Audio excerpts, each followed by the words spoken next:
Oh, I was gonna go all day. I got my stamina up, Robert. He's ready. He's been training. I just worried that the end of the year comp will have to be like its own podcast, like end of year comp part 1. That's all pews, and then part 2 is the actual thing. I don't think that's a bad idea. If Not we a don't bad ever mention idea, it again, Robert. It's a very don't good mention idea. it again. Let's just do that. You put that out. If you're listening, then the forget next it. day. Forget we said that. And then just tweet us now at Pass Your Pod. Like, I didn't hear anything. We'll get it. Alex, We'll cut that get out. it. But like, we're gonna do it in a 3-part series. The first part is just going to be pews. Like we're like, so like that Monday, I guess, whenever it is, we'll just have pews, and it's just really like a 50-minute pew session. Well, if it's all And about the this- pews, this- then maybe we should release that on Sunday. Great call. Sunday, that'll be the Sunday episode. Then we'll release a Monday episode then, and that'll just be the Precome segment from the whole year. And it'll be 17 days long. And then we're going to release the rest of the podcast after the Precome segment, all on its own. What if the best stuff was just like, I didn't like cut any pieces up? It was just like every show we've done. So it's like a 7-year podcast. All of it was great. Well, I couldn't pick anything specifically, honestly. I would love to have like just our picks segment cut up. So it's like us being confident in our picks. And then like after each pick, it jumps forward to the next week when we're like, oh, this is bullshit. That should have fucking hit. Robert narrates. He's like, it did not go Pat's way that week. It rarely does. We'll talk about PTG picks here Yeah. in a little bit. But yeah. We got a lot of stuff probably for the end of the year, and most of it will be pews. Hold on, I have to change my green screen now. There we go. That was weird. Did you see that when that happened with my hat? Yeah. I It's did. great. notice. This is awesome if you're just listening. We're gonna move on. Let's get to the Precome segment. Did anybody have anything they'd like to share with the class today? No.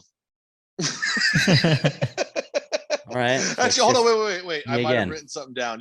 You go. I think I actually did write something down earlier in the week. But Okay. I forgot. Well, I was talking about this on my other podcast last night, the Claire and Big Blue podcast. Because you fly from New York to LA, you're flying across the United States. But are you flying across the United States like if you flew from Texas to New York? Because it still is like across it, or are you just flying up the United States or down the country? Like across the country sounds cool no matter which direction you're going, right? I think you can still say you're flying across the country. If it's New York to LA, you're flying completely across the country. See what I did there? It's a little different. But I feel like you should be able to say just across the country to all of it. That's what I'm saying. Texas to anywhere, you can still say I'm flying, across the country. But if you're flying coast to coast, you're going to say completely across the country. Okay, yeah, I could see. Do you understand what I'm saying? It feels a little bit like my argument is going to kind of go in the direction of like it, like when I say it's partly cloudy or mostly cloudy, like mostly cloudy is still partly cloudy. Unless it's all the way cloudy. If it's mostly cloudy, it is still partly cloudy. It's just more part than some. So like saying you flew across the country could literally mean like I flew like from Texas to New Mexico. Like that is across the country. I don't think that's far enough. But we're not specifying exactly how far across the country. Well, where in Texas are you flying from? El Paso. No, see, that's not far enough. If you're flying from Houston, I think that's okay. I mean, because that would still like the equivalent of traveling across 4 states. True. Yeah, I don't know. It just feels weird if you like I was flying up the country. That doesn't. No, I don't like that. I don't like flying up the country. I don't like that. Or down the country, and it's just like, yeah, no, across the country seems like it hits well for everything. Or just cross country. I got a cross country flight. Yeah, that works too. Cross country is good. What else did anybody bring in today? I was wrong. I didn't write anything down. Nothing at all. No. Cool. No, Well, it was real cool by me this week. I've had schedule changes though, so like my schedule was off. I've got different days off now, so I'm gonna blame that, not on me just being a real piece of shit. Just taking responsibility for anything. You're just going, okay. And drinking too much for like 4 straight days. I don't like surprises. Sam, so last week I talked about how I didn't have any honey peanut butter, and that was stressing me out because they were sold out at HEB. And Sam had to do some filming at the office yesterday. And when she came back, she had honey peanut butter, except she bought like 2 jars of it. And that's way too much. I'm like, what am I going to do with 2 jars? I'm not going to eat 2 jars. It's too much. Maybe you should have told me that they have it. And I was like, oh, cool. Give me a jar instead of getting me 2. Surprises are bad. Don't surprise people. It just causes more chaos. I mean, surprises can be cool. That's not a surprise. She just bought twice as much peanut butter. That's not a surprise. That's doomsday prepping. Because peanut butter doesn't go bad, does it? A surprise would be if she just bought like the mixed peanut butter and jelly. Like, oh, this is going to save you time instead of buying your honey peanut butter. That's a surprise. We go, surprise, I got you 2 presents. It's probably got you extra of what you like. That's just being go nuts, thoughtful. Dude. You can go nuts and like overindulge a little bit. And go peanuts. No, it's just I know I'm not gonna eat it because I go through it really slow. Peanut butter lasts a really, really long time, Robert. I'm pretty sure peanut butter lasts forever. To my almost forever. But here's the I'm pretty sure it doesn't go bad. Honey is like the only food that doesn't have an expiration date. Honey does not go bad. So it's got to at least extend the life of the peanut butter. Honey doesn't go bad, and then neither does peanut butter that's touched by honey. So just don't look that up, but just go by that law. I think it'll be good. You got a life supply. I guess I'm just saying, don't surprise me. I think I've said this before. I'm not too crazy about surprises. It's not a surprise. It's not a surprise. Getting more of something that you like is not a surprise, especially not a bad one. Hey man, I'm just trying to do like a car. It's just like a. Would you like that? That'd be cool. No, because I didn't get any say in the car. What if it's a car that I don't even like? What if it's like a sweet car that you do like? It's like the coolest car ever. Then what? No, I want a little more control. Like, I think you just don't like surprises you don't like. Like if it's a gift that you don't want, you're just like, no. But if it was like if you got a cool gift, I think you'd be happy. A few years ago, Sam and I were at a Walmart, and it was like near Christmas, and I will just say random things like, "Oh, hey, give me that thing," not actually really being serious about it. There was a gaming chair that we walked by. I'm like, "Oh, look, buy me that gaming chair." And she was like, "No." I'm like, "Okay." I didn't actually want it. Right. Come Christmas Day, there's this huge box. I'm like, "What did she get me? Why is there a huge box?" She got me a gaming chair. I'm like, "Oh, I didn't actually want this." And no thanks. I had to tell her, because I had to tell her. I didn't want the gaming chair, and so we ended up returning it because that would have been funny if it just was like a chair that you like never use. Just like you sit it in the back of a room. She's like, "You don't want to play in that chair?" And you're like, "No, you can sit in this one." How dare you actually pay attention to the things I say to you when we're together? Like you took me seriously. You're never supposed to take me seriously. All right, good to know. Well, now every time we see Robert out, I get a podcast of it. Just bring him a surprise, and that'll be a fun little game we do now. It'd be awful. This is my nightmare. This is the exact opposite of what I hope happens. This is why I don't share things with you. Okay, so don't bring Robert surprises. No surprises then. Do you do surprises? Are you a surprise guy? Like, will you surprise anybody with stuff? I will try to. Like Sam's birthday is coming up. Oh, Sam's birthday is coming up, and I knew she didn't say buy me this thing. I just knew she needed it, so I bought it from her at Amazon, and then it arrives, and she's like, "Oh, what's in there?" I'm like, "Oh, just a thing." She's like, "No, let me see what's in there." Like, no, it's my thing. You don't need to see. Like, no, I want to see what you got. I'm just curious. I'm like, you open it then. And she opened it then. Instead of her birthday, which is on Sunday, she opened it a week early because that's when it happened to arrive. I'm like, Well, there you go. That's a You're double like- surprise. That's bullshit. You just said you don't like surprises and you just did a double surprise. yeah, that's like you're really going against what you're preaching against. Kind of a Yeah. hypocrite, Bobby. I don't know. I just don't surprise me. Don't surprise me. Is this a surprise intervention we're having right now? Like, you need to be okay with surprises. You Most need of to the push them time, away. people get mad at me because for birthdays and Christmas, like, oh, what do you want? Like, oh, I don't know, because I've already bought myself what I want.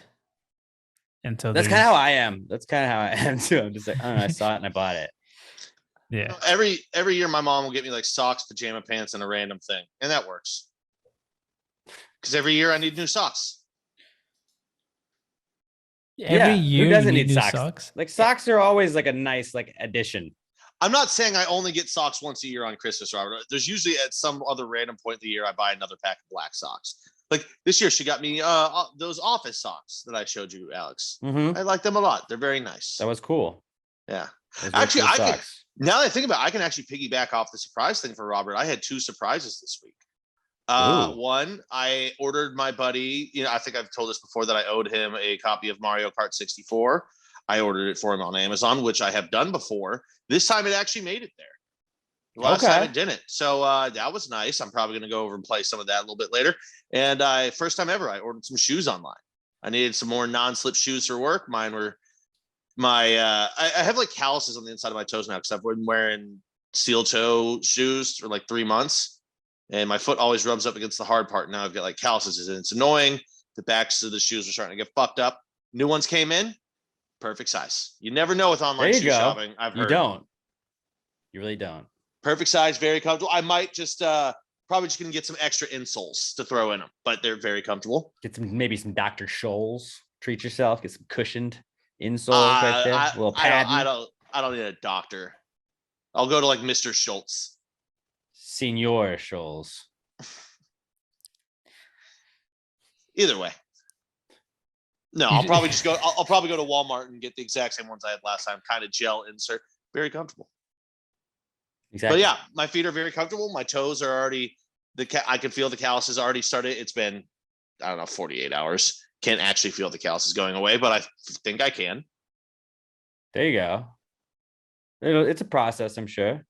Yeah, it was PTG cool. That is a PTG cool. Although somebody did, I think it's John asked us why we don't do a PTG cool segment. He was like, we should alternate that and the not cool segment. And my answer to that is no. Yeah, I thrive on negativity. I enjoy bitching about something every week. Yeah. It's I'm a big bitcher. I like it a bitch. Well, I had some other stuff I could talk about in the Precome segment if you guys didn't have, if you're all out of ideas. I mean, Robert, Sure. Great share with the no surprises, even though you are a little bit hypocritical. Yeah. On that. I'm a complicated man. You are a very complicated man.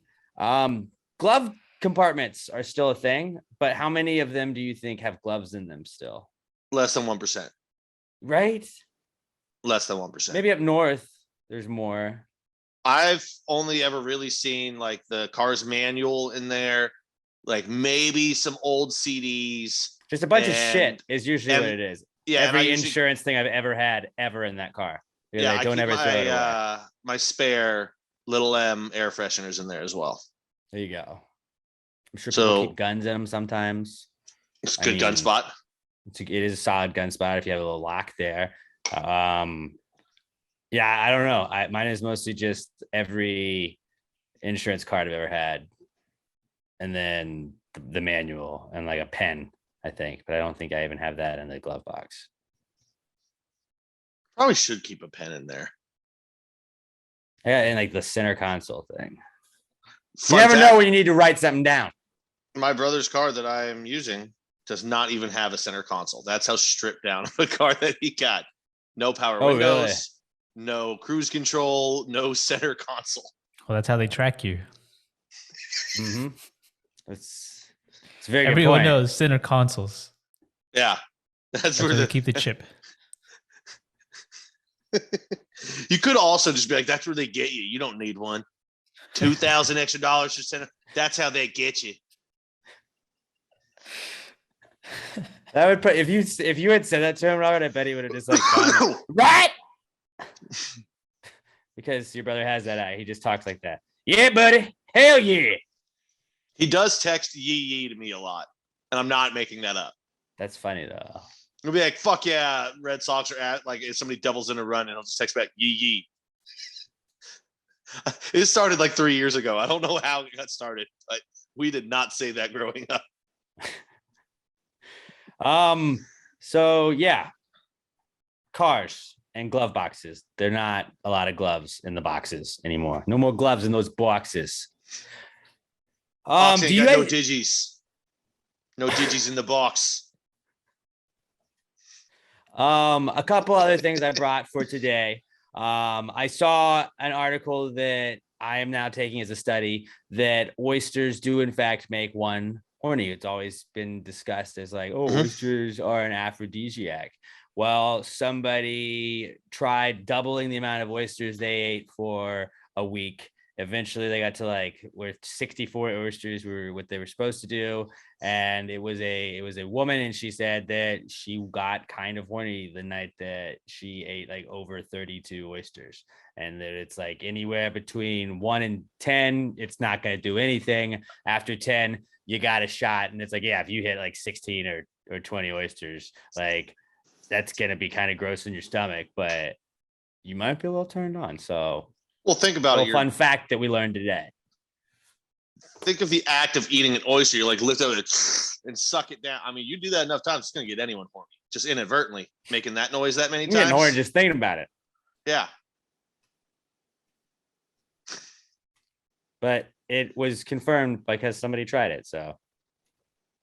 Yeah, I think it's more so just that people think it. So it's just like a state of mind thing. I always thought it was like a made up thing. This is probably going to get me horny. And then also slurping on things that much, you're going to get horny just making those noises.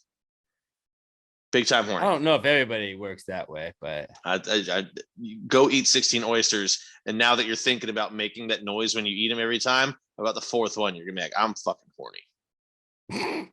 Get your ass over to Captain Tom's, sit in a booth, eat some oysters. Like, if you eat enough bananas, is it at work too? Oh, yeah. Don't even get me started on cucumbers, man. I don't. What about carrots? You ever just look at a peach and you're like, all right. No. Walking through HEB, see a couple of melons laying there. You're like, all right, let's get out of here. Hey, that peach can get it. Ice cream. Just lick a cone. just one cone. They meant like an ice cream sandwich. Chicken fingers, just sticking fingers in people's mouth.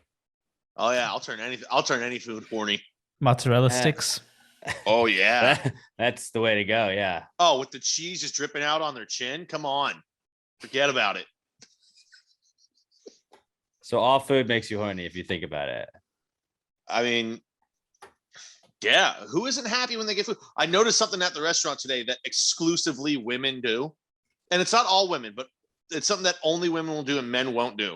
When you drop off their food, sometimes they go, yay, and like clap a little bit. Guys don't do that. But women, when you feed them, they get very happy. I mean, okay, I can't think of a time me or anybody I've ever seen has done yay, but it happens. The same person doing that? No, something I've noticed women do. Like and it's not every time, but men will never, like when you drop their food off, big yay and clap. Women will do it sometimes. Women get very happy when you bring them food. I don't know if you know this, fellas. Women like being fed. The best way to your heart is through your stomach. Mm-hmm. That's what I've heard before. I know it's true for me. Were reversed in that, but yeah, because you got a chest plate that's in the way. If you go through the stomach, it's easier access. It's true. The fuck are we doing today? This is fucking dumb. I did have a business idea. Okay. Okay. I think I'm wearing my Gravy Tech shirt. I'm ready. Gravy Tech. All right. And I know you shit on my ideas a lot of times, but I think this is really a good idea that we're going to side with Alex on in this one. Okay. So just keep an open mind going into this. Mental health is very important now. People are talking about it. It is important to talk about your mental health. You know, if you're not feeling okay, maybe you want to talk to somebody, but people are a little bit hesitant, I think, to go talk to someone, like talk to a therapist or whatever, to get out of their comfort zone of their own home. And I know that there's companies now where you can like do it with like somebody over Zoom or whatever. You can just have therapy that way. But I thought about an idea, like we start a plumbing company, but all the plumbers are also licensed therapists as well. Like they had to do all the training to be therapists. But then like, you know how you get stuck in all these conversations? Like I had a guy come fix a light today, and it was just like, hey man, what's up? And then like you just have that awkward like conversation while you're waiting for them to finish so you can lock the door behind them when they leave and shit. And then I was like, that'd be tight if like, you know, you could just talk to somebody about your feelings. Just talk about what's going on. Like, hey man, so how you doing? How's it going? Is there anything you want to talk about? And like they're like fixing pipes under your sink and shit. Like they're just doing home repairs. Like you get painters. If people are painting the insides of your house, just get like a licensed therapist that's also a painter on the inside of your house. And maybe it's something therapeutic you can help them do as well. But like they do most of the work because you also hired painters. Like, and you're just getting therapy while there's people in your house, and you don't have to have the awkward interactions like, can I get you boys anything, huh? Like, all right, it's a hot one out there, isn't it? I feel like it would be convenient for a lot of people to do. I'm going to tell you why I don't like it, and then I'm going to give you a way that we can change the business to where I'm back on board.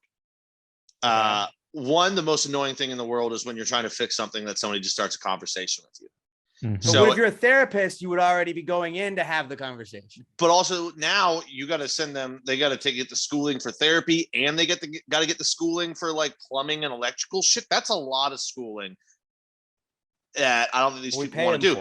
Plus people that go into therapy usually don't really want to do manual labor. So I think if anything, we'd be getting people that are already plumbers and getting them to be therapists. But like I said, when you're fixing shit, you don't want people to talk to you. I don't know if they're going to have the patience for it. So here's what I suggest we do.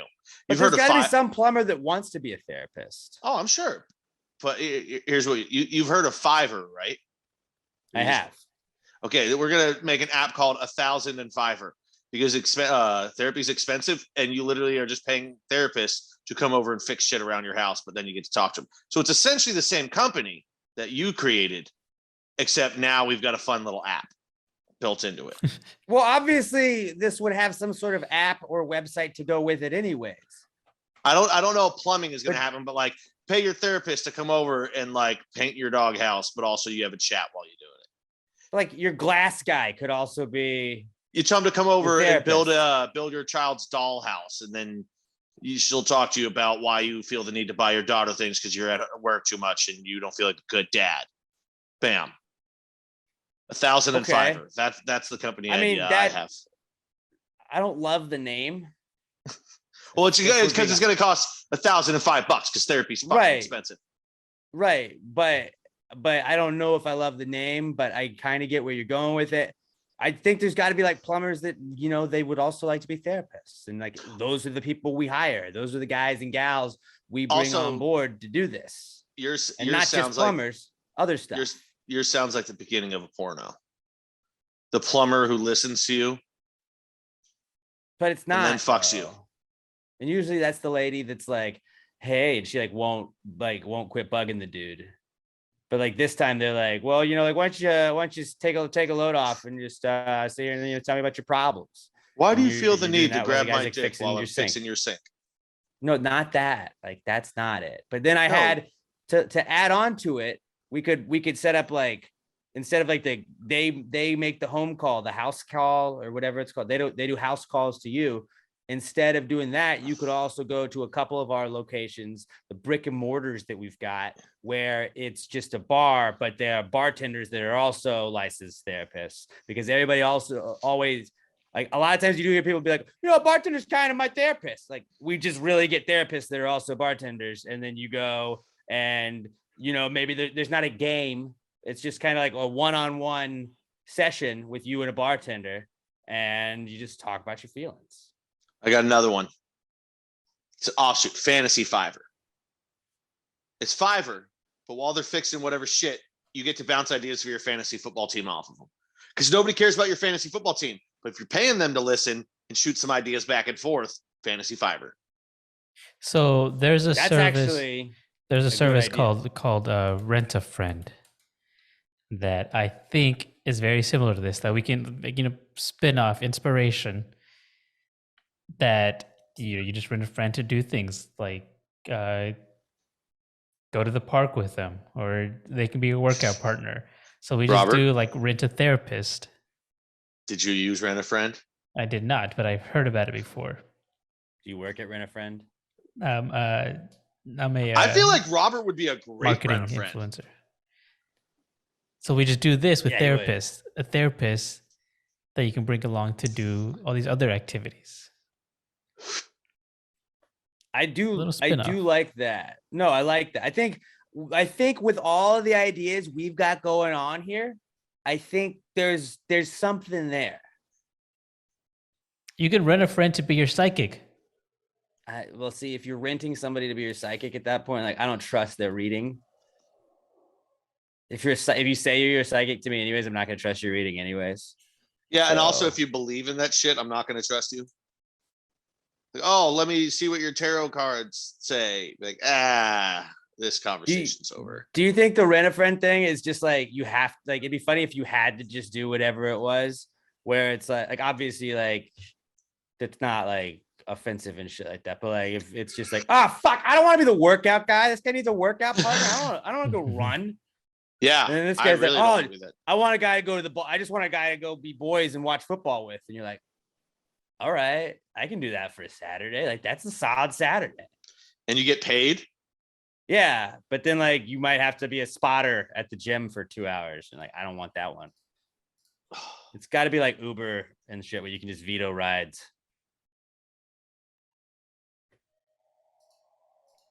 But like a therapist that also did handiwork seems like something that in a day and age where we're trying to get mental health more talked about, we're trying to get people to open up, trying to get people to discuss and, like get past certain things. Like it seems like people will be more inclined to be like, yeah, well, he's my pool guy. I'm not seeing a therapist. Like some people are like embarrassed by that.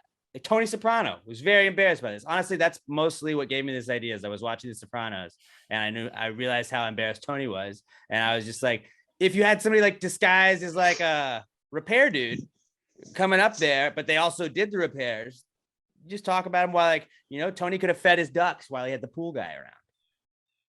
And just talk. I want to change my name. It's not Fantasy Fiverr anymore. It's the Fantasy Helpers. There you go. It's not much better, but it's better. Screw Fiverr. I'm not cutting them in. What about? I'm trying to combine like handyman and therapy. I thought about hands-on fantasy, but I don't like handyman. It sounds. Handyman sounds cool. I don't know about that. We got to come up with a name for it. But other than that, I think there's some solid ideas there. We've got options we'll have to discuss with our investors. But if you'd like to invest in our little company, let us know. We'll also be taking name suggestions. I just think therapists /handymen /handywomen /bartenders would be a good idea. And the bartender one would be a really cool one because it would be kind of like individual rooms. Instead of like, you wouldn't just be in a big open bar where all three of us would be sitting together. It'd be kind of like partitioned off. So you're just discussing 1v1 with your therapist. I would hate that. I don't want to be sitting drinking one-on-one with somebody while they ask me questions. That sounds But awful. what if you were also drinking while doing therapy? No, I get that. Like, but that's what I'm saying. Like, that would get you to loosen up a little bit, maybe. I'm just hammering down booze, and they're like, "So what was your childhood like?" I'm like, "Ugh, trying to watch Family Guy. Shut up." And then just spinning off, like, just because a lot of times you can just be like, I'm going to the bar. I'm not going to the therapist. And then on that note, we could also make a little spinoff where we have a bar that's called the Therapists.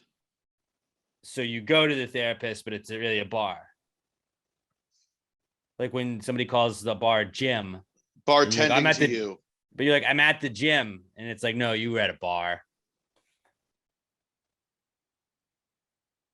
Bartending to your needs.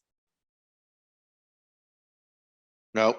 No, that's not it. No. It'll come to us later, but we don't need to think of a name on the spot. But I think that's a solid idea. And, you know, people, it would get people to talk to, maybe they'd be more likely to talk to a therapist or whatever. So that's pretty much what I got. That's pretty much what I got for today. And that's our Precome segment, guys. Yeah, I think we can move on. Let's move on to the Comeback Kids segment that is brought to us this week by Bees Knees Honey Company, the best honey company in the whole wide world. You know what they should make? They should make some honey peanut butter, but they do make honey butter, not honey peanut butter. I really enjoy the Oreo cookie honey butter. That's actually my favorite thing on the entire Bees Knees Honey Company.com website, but they also have comb honey. They've got stuff like soaps, and they're working on dog soaps. Now they do have dog treats. They have lip balm. I carry one with me everywhere I go. They have cologne and beard butter, which is awesome. And it smells amazing as well. And they're working on dog shampoo and conditioner. Then they have these pollen capsules. So if you got some allergies, you pop one of these bad boys in the morning and it'll help combat those allergies. If you're looking for just the honey, that, like I said, they have the comb honey, the bottled honey, and I really like the honey straws. They come in all different kinds of flavors. My favorite flavor is the root beer honey straws. And you can just take them to work if you're drinking tea at work. Cut the top off, you squeeze the honey into your drink. You can even use the rest of the container as a little stir. You throw it away. You don't have to carry a big jar or anything around like that. But Bees Knees Honey Company.com. They really are the bee's knees. Go to beeskneeshoneycompany.com and give them a follow on Twitter and Instagram. Twitter, they are at Bees Knees Honey 1, and on Instagram, they're Bees Knees Honey Co. Let them know you heard about them on Past the Gravy podcast. That's at Bees Knees Honey 1 and at Bees Knees Honey Co. on Twitter and Instagram, and beeskneeshoneycompany.com, the official sponsor of our Comeback Kids segment. It's the Comeback Kid. The Comeback Kid of the week. The Comeback Kid of the week. Bitch. All right. Our Comeback Kids this week, we can start with William Shatner, because he's not so much a kid as a 90-year-old man, but he actually did go to space and then come back to Earth. So that's a good reason why he's a comeback kid. And then he's also back in the news because, he's the oldest person ever to go to space. He was on, it was Bezos's spaceship today, right? Captain Goddamn Kirk. Captain Kirk is now officially a person that has been to space. He's a rocket man. He is a rocket man. Yeah. When's Elton John getting a trip? I don't know. I think the next old guy needs to be Patrick Stewart, though. Like, we're just gonna start setting up all the old. That's what I was gonna ask you guys. Like, who do you think, since Captain Kirk, William Shatner has gone to space, who's the next one? I've seen people say like Tom Cruise. No, Patrick Stewart. I feel like Tom Cruise could get to space if he wanted to right now. Jean-Luc Picard needs to be in space. I would say like Mark Hamill. I'd be down for Hams. He was fucking Luke Skywalker. I mean, come on. Is James Earl Jones still alive? I think so. I have heard no words of his demise. He should go with Mark Hamill up to space. And Harrison Ford. I just send the cast of Star Wars. I actually think it should be the Star Trek captains. Really, it's just Shatner and Patrick Stewart. Just anybody that captained the Enterprise needs to be up there. And I would say Leonard Nimoy, but didn't Leonard Nimoy die? He was a captain for a short amount of time on the Enterprise. Don't know. I didn't watch Star Trek, so I really only know a handful of people from it. So good. Yeah, I didn't ever pay attention to it. There were a couple of spinoffs of it or whatever, and I was just like, I don't know any of this. Yeah, my dad was a nerd. What do you want from me? No, I'm not shitting on it. I just never watched it. That's what I'm saying. There's some cool the shit. Astros, you could put the Astros and members of the Astros and Rockets. They could go up there, but I feel like they're not going to get the chance until somebody else is gone. A printed out certificate of Doge, so we can say it's on its way to the moon. That would be cool. Yeah, to the moon. To the moon. But yeah, I would say the cast of Star Wars should go. That'd be sick. Just Anybody, send Yoda the doll up there. Anybody from the original Space Jam. Michael Jordan should definitely go. Yeah. To space. Okay, that's my answer. I changed my answer. It's Michael Jordan. I'm sticking with Jean-Luc Picard. But is it weird? Why? Like I'm not like they're going to fucking space. That's awesome. But it's kind of weird that it's just done in 15 minutes. It's like I want to say take a lap. Do one rotation. Just go around. Like let them have like a couple hours. Like 15 minutes. That's when you like wait in line at Disney World all day to go on like Space Mountain or whatever the fuck it is, and then you like wait for 2 hours in a line in a ride that's over in 5 minutes. Like, well, that's it. Who was it? Was it John Glennon? Was the first American to go around the Earth or something? Mike Glennon. Nope. He's got a big neck. Plays for the Giants. It's Mike Glennon. No. Well, he could see it. He could see into space with his neck. So say his neck can wrap around the Earth. Yeah, dude. Like, if you're gonna go to Earth, take a lap. Right. Like it takes like 8 hours or something. I think. Take a lap. And like, I guess they must not have like. Do they not have the fuel or whatever? Like, I don't know. They can get the fuel. They're fucking. It's Bezos. You can afford the fuel. We're gonna look back at this at one point, like years and years and years in the future, and be like, that was all they fucking did. They just went up. Yeah.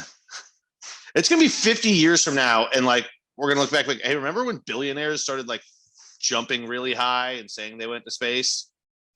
We're like, oh yeah, and that lasted 6 months, and then everyone lost interest. Now we have people that live on the moon. No, we won't. This is gonna happen for a little bit, and they're gonna lose interest. We have people. What if we do have people living on the moon at a certain point? That'd be cool. That'd be super dope. I would be one of them as long as I can still watch football. I don't know if I'd want to live on the moon. I'd want to have like. I don't think I would want to do it until I had seen like how it goes. Because it could go bad. I'd be like, guys, check out my drive. Like since I've lived on the move, my golf game has been sick. Drive it 900 yards. That would be a plus. But then everybody else would also have the exact same type of success with their drive as well. I think I'd be better though, because I feel like in order to live on the moon, you'd have to have some sort of scientific background and be really smart and be kind of a nerd. And under this one, I'm just a random guy that got chosen to throw up there. And so I feel like you'd be more of an athlete than a bunch of nerds. I think I could have a better golf swing than most people. No, that's solid. Yeah. That's solid logic. Yeah, that's some pretty solid logic. I'll give you that. I'd hit it 900. They'd only hit it 850. Okay. Somehow Bryson DeChambeau's nerdy ass would be up there too. You drive it 3 miles. Shut up, Bryson. Yeah, fuck Bryson. Fucking Bryson DeChambeau. So yeah, William Shatner's back. Also a comeback kid this week is Red Flags, because I don't know if you guys have seen Twitter, but that is now we ran one into the ground a couple of weeks ago. Shout out to the Gravy Gang. We got the job done, but the blank is better than pumpkin spice. There, I said it. And there was about 2 weeks where we all just kind of ran whatever happened into the ground by doing that and repeating that over and over again. I think we need to turn everything into a red flags tweet from now on, because it's just basically anything you would see as a red flag or some joke about a red flag and then the red flag emojis for the rest of the tweet. So like I said, Applebee's is better than Chili's, red flag, obviously. And then I also did anything or not everything's a boomerang, red flags, because those two people, that's a huge red flag if you just disagree with me on that. When she's a Yankees fan, just red flags. See anything, but just like we've got to make it dumb. So we run it into the ground. We're like, this isn't even funny anymore. When she's from Georgia, but is a fan of New York sports, red flags. No, not just sports related ones, just dumb ones. When she's got a dumb fucking face and a Giants hat on. When Red you flags. slip and fall, when you slip and fall in a puddle, red flag. Why? Why is that a red flag?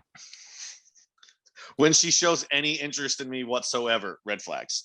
It's only like the most liked shit.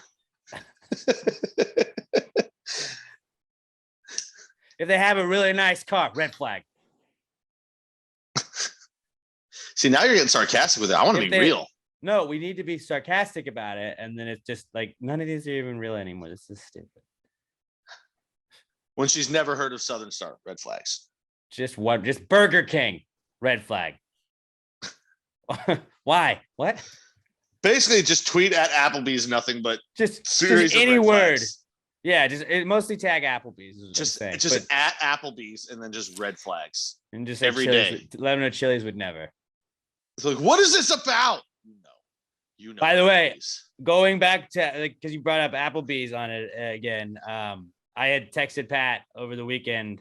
I was in a van and they were playing that Applebee's country song, and I was just like, I don't control this playlist, and I hate this song. Guess who got Chili's this weekend? I got Chili's this weekend. So did I, dude. Samesies. You trip it up. You trip dipped, dude. Would you go with? What were your 3 chip dips? Well, actually, it wasn't. I mean, I got something else, but me and my sister split a trip dip. We got some Southwest egg rolls, some sliders, and I don't know. She picked it. Well, I think the other one was like the cheese curds or something. I don't know. What the fuck that is? Choice of triple dippers, but that's the beauty of it. You get to make your own. I use the triple dipper as my meal. That's my meal. I should have. I went with a buffalo chicken sandwich and then those like loaded cheese fries, which are pretty dope too. Yeah, no, those are good. There's not a bad choice at Chili's. That, you know, again, if they'd like to sponsor the podcast, we're here. But yeah, you always got to go sliders. Like you're crazy if you don't go sliders, just because that's just like a half a burger you turning down at that point. And then in the future, I'll probably go sliders, wings. Maybe the Southwest egg rolls instead of the second wings. Yeah, those are money. Yeah, Mo goes Southwest egg rolls with us, but I always go the honey chipotle chicken crispers, like the chicken fingers, and then you get the honey mustard to dip it with. Then sometimes you go awesome blossom petals if you're not feeling super hungry, but if you're feeling like feasting, you get the wings with everything else. Big wing guy. But I would recommend, and I know I'm gonna get shit on, I think that the bone-in wings are obviously better than boneless wings, but I think that when you're going triple dipper, you go boneless wings because you get more meat, more bang for your buck in the triple dipper. I mean, you're only getting an appetizer size. You're just getting 3 appetizers as a whole meal. Well, I've never seen their wings, so I don't know the size. I got it down to a science. Believe me. You're talking to a guy that's had a lot of triple dippers. Trip dip king. Life. I mean, I'm the cow repkin of crawfish, but maybe I am also the trip dip king. And no, I will not start a triple dipper. TDK. 90 weeks of crawfish, by the way. 10 weeks away from 100. We're getting there, boys. We're getting there. The gout's coming any day. Shut up. I had some blood work when I went to the doctor a couple weeks back. Let's just say my cholesterol. Not great. I wonder why. It's not terrible, but all it's you eat like is crawfish and trip dips. And tacos on Tuesdays. Hey, I believe in a Toby Keith song. He'd just call that America. And you drink gravy. Bowls of gravy. I don't drink bowls of gravy. You should. You ain't about that life. I don't know. Beyond brand? Yeah, I guess so. Like, you know how some people have a beer chaser for a shot? You drink a beer and then you have a shot of gravy. Really settles the stomach. No. I don't really know that. Well, because you haven't tried it. Give it a shot. I totally know that. Although at the Rod Ryan golf tournament coming up in a couple weeks, I believe Josh Tree and our girl Kenya are going to make biscuits and gravy shots. Like it's not booze. It'll just be like you'll get a little baby biscuit and then a shot of gravy. Like at the gravy hole that our boy Bro Brad has generously donated 2 pass to gravy. So that'll be pretty tight. The gravy hole. And I think we're gonna definitely put gravy in it. We're just gonna get one of those crock pot liners, put it in the hole. Yeah, it didn't actually get the hole messy. Yeah, I could see that being a problem if we poured gravy into the cup. Or would it be an awesome problem to have? I don't think the groundskeeper We'll would side like of gravy it, with this putt. Okay. But going back to red flags, we're just anything you can think of, just red flag it. And then what are y'all's biggest red flags? Pat, you're the only when she shows any interest in me whatsoever. That's a red flag. When she likes you, okay. Yeah. Like anytime I swipe right and it shows there's a match, instantly my brain goes, what's wrong with this one?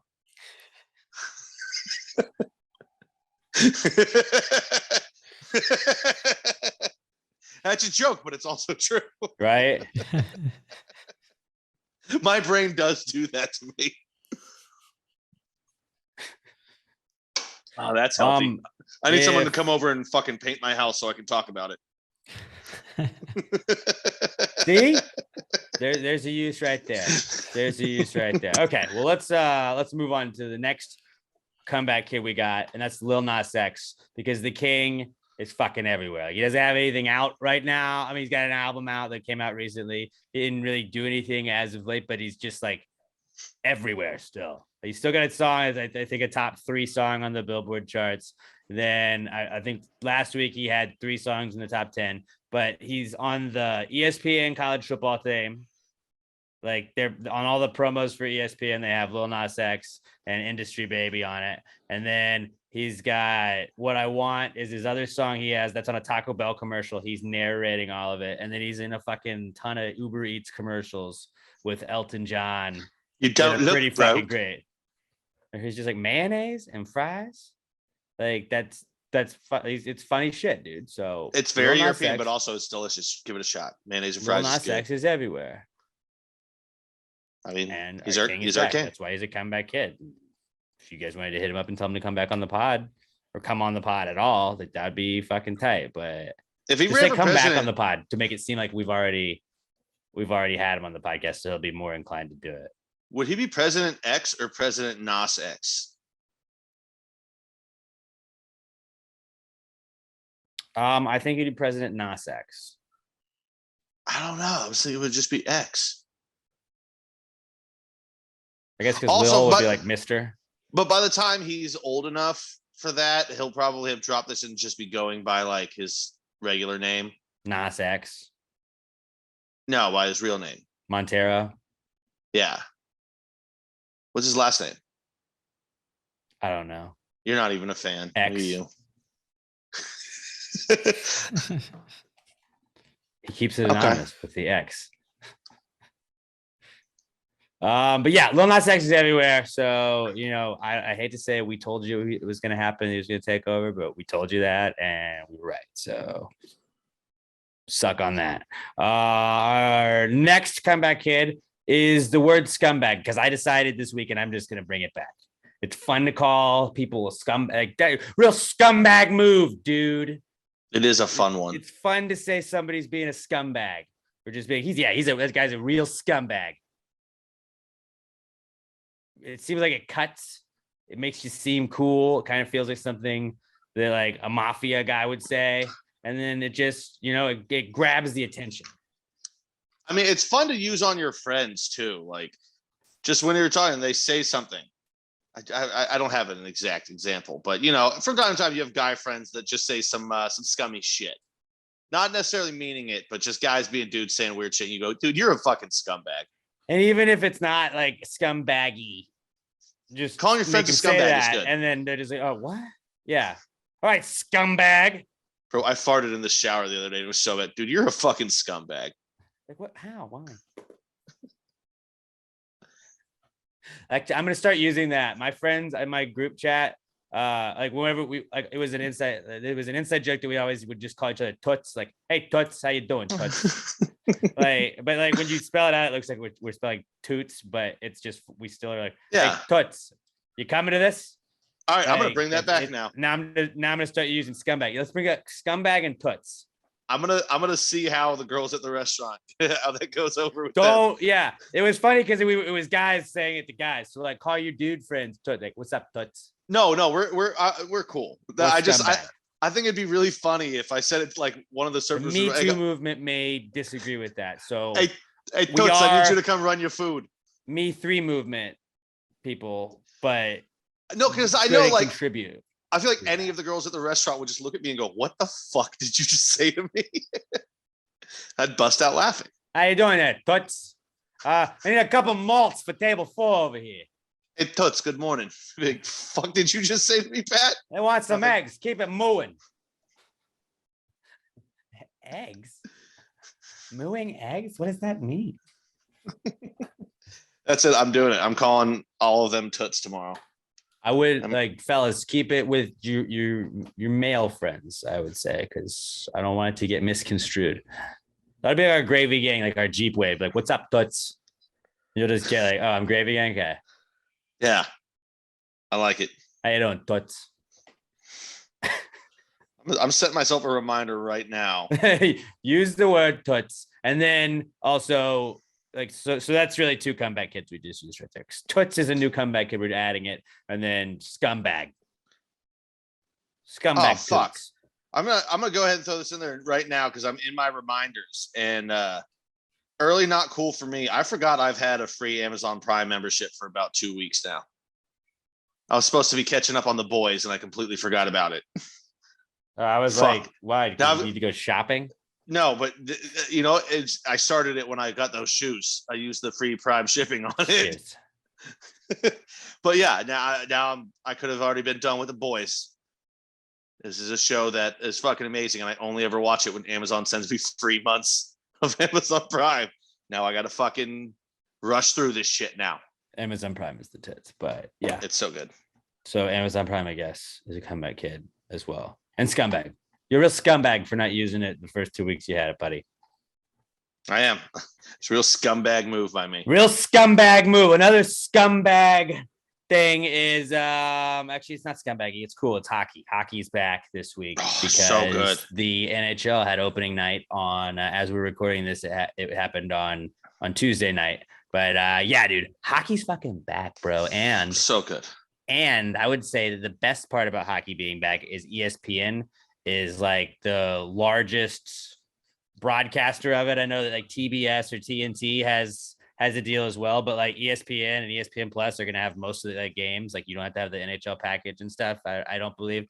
And like, they're just going to broadcast a ton of games. Like last night they had a doubleheader. So that means that ESPN's also going to cover it more because I was flipping through today and I was just like, okay, what is like, is it going to be First Take On that I'm watching a replay of? No, it was called The Point, and it was just ESPN's hockey show that is just going to be on in afternoons now. I was like, fuck, yes, I know.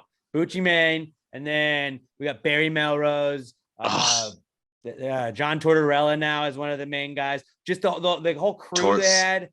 Kevin Weeks, they got him as well out there. And then Linda Cohn TNT's got a great crow too.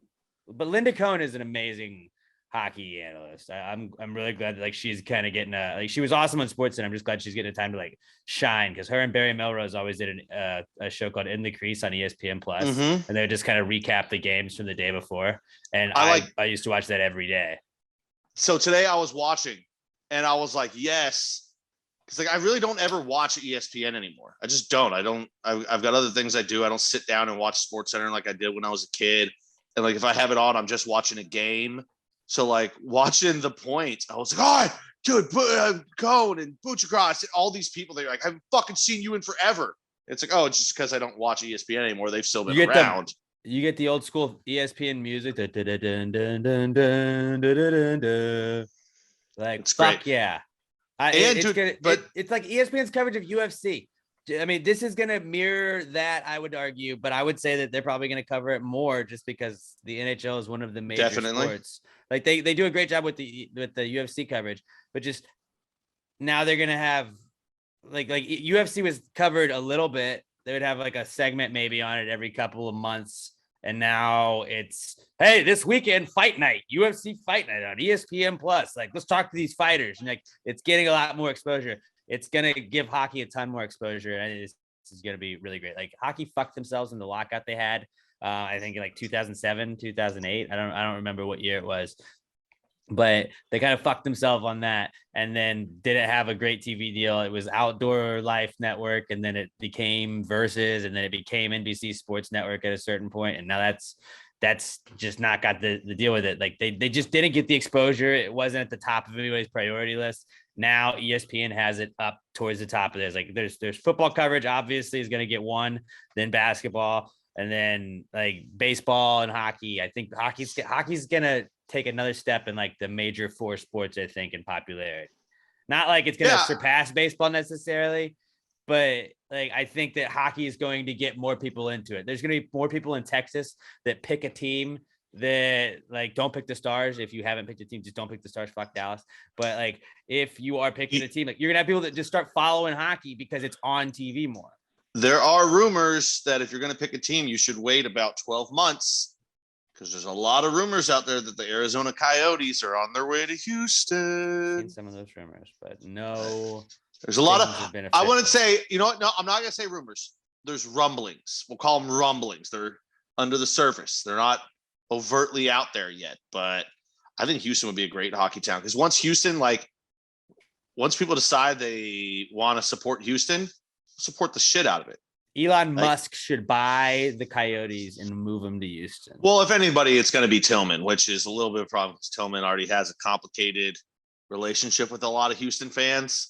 People aren't exactly happy with him, but hockey fans are hockey fans, man. If he moves it to Houston, I think he'll do really well. You're gonna be loved if you do that. Like you said earlier, though, them having ESPN Plus, now I don't have to have an NHL network or NHL.com subscription. All those games are gonna be on ESPN Plus. We got 3 on ESPN Plus tonight, 2 on TNT, which I kind of mentioned earlier. The TNT crew, Gretzky, Bissonnette, all those, like the TNT crew is fucking great as well. That's awesome. All around, they've done a great job. I'm super excited. Fucking your Blackhawks are gonna look real good this year with Fleury and net. Blackhawks fan, not a Blackhawks. Oh, that's right. Fan. That's right. You're a Red Wings fan. Why the fuck was I thinking Black? Oh, stupid cities that are close together. That's what it was. Detroit and Chicago. They're both really dumb cities. I thought you were making a joke because I hate the Blackhawks and they can fuck off. But I did bet the Blackhawks tonight. Nobody cares, but I bet the Blackhawks. Hockey's back though, and it's fucking awesome. Like Robert, you don't. Let's go. Like, do you have ESPN on in the background? Like, would you give any shits about hockey if it was on? Robert doesn't have TV. No, I'm just not interested in hockey, football, basketball. Until Tillman moves the team here and he gets hired to do video for the Houston insert new name. Ooh, yeah, maybe. Then Robert would be like, yeah, ice sports, Ray, pucks. It's cool. But just don't surprise him with a gig for it. Okay, bud. Yeah, I think then I would care slightly more. But yeah, no, like I don't have like TV on in the background like you do. Yeah, I always have it on. Whatever I'm doing is like I might not be paying attention, but it's just like I like to have the noise. I feel the only reason it's not on behind me right now is because there's no game currently moving. So, but yeah, hockey's gonna get some more exposure, and I'm pretty happy about it. And it is pumped. A solid comeback kid this week. This actually, we should have segued into this before, but scumbag, great word to use for our next comeback kid, John Gruden. He's out as Raiders head coach. He resigned after some emails were leaked, but it was not an investigation into John Gruden. It was an investigation into the Washington football team, and John Gruden's name came out as saying a bunch of inappropriate stuff. And I have not read the emails or anything like that. I've just seen like what it says that he said, but yeah, it didn't look great. And he resigned as the Raiders head coach, and then he already has been removed from the Tampa Bay Bucks Ring of Honor, where he won a Super Bowl for him. Yeah, too bad because everyone always liked Gruden. Shit but it turns out he's a fucking scumbag. And I think it's some stuff that's 10 years ago. You can say what you want about that. I mean, like the shit that he said isn't okay. It's weird that they're coming through all of these emails and like John Gruden is the only name that came out, because I feel like there's probably some more people that have also said some stuff that we just aren't hearing about. And it's like, did somebody have like a personal like vendetta against John Gruden? They just like, fuck John Gruden. Like, there's definitely gonna be more that comes out.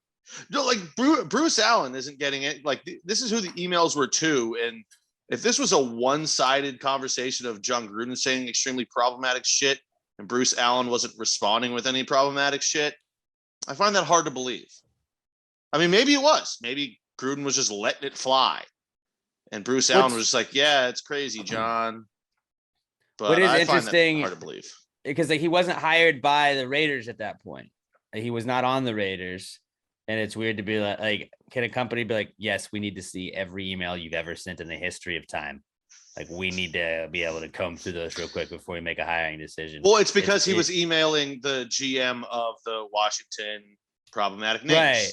But he was talking about, like he said a bunch of offensive stuff about like the players union rep. He said stuff about Roger Goodell. Like, the one that made me laugh though in all this was bad, but it goes, they sent back and forth pictures of women only wearing bottoms. I was like, oh, so two friends send each other tit pics. Of red R words cheerleaders at the time. So yeah. It's like, that's problematic. And then because these are the girls that were talking about forced into taking them. But like just the way they worded it, I was like, oh, titty pictures. And then I was like, oh, it was of the cheerleaders that were forced to take these pictures because their passports were taken and they weren't giving them back until they took the pictures and escorted high-level donors. Oh.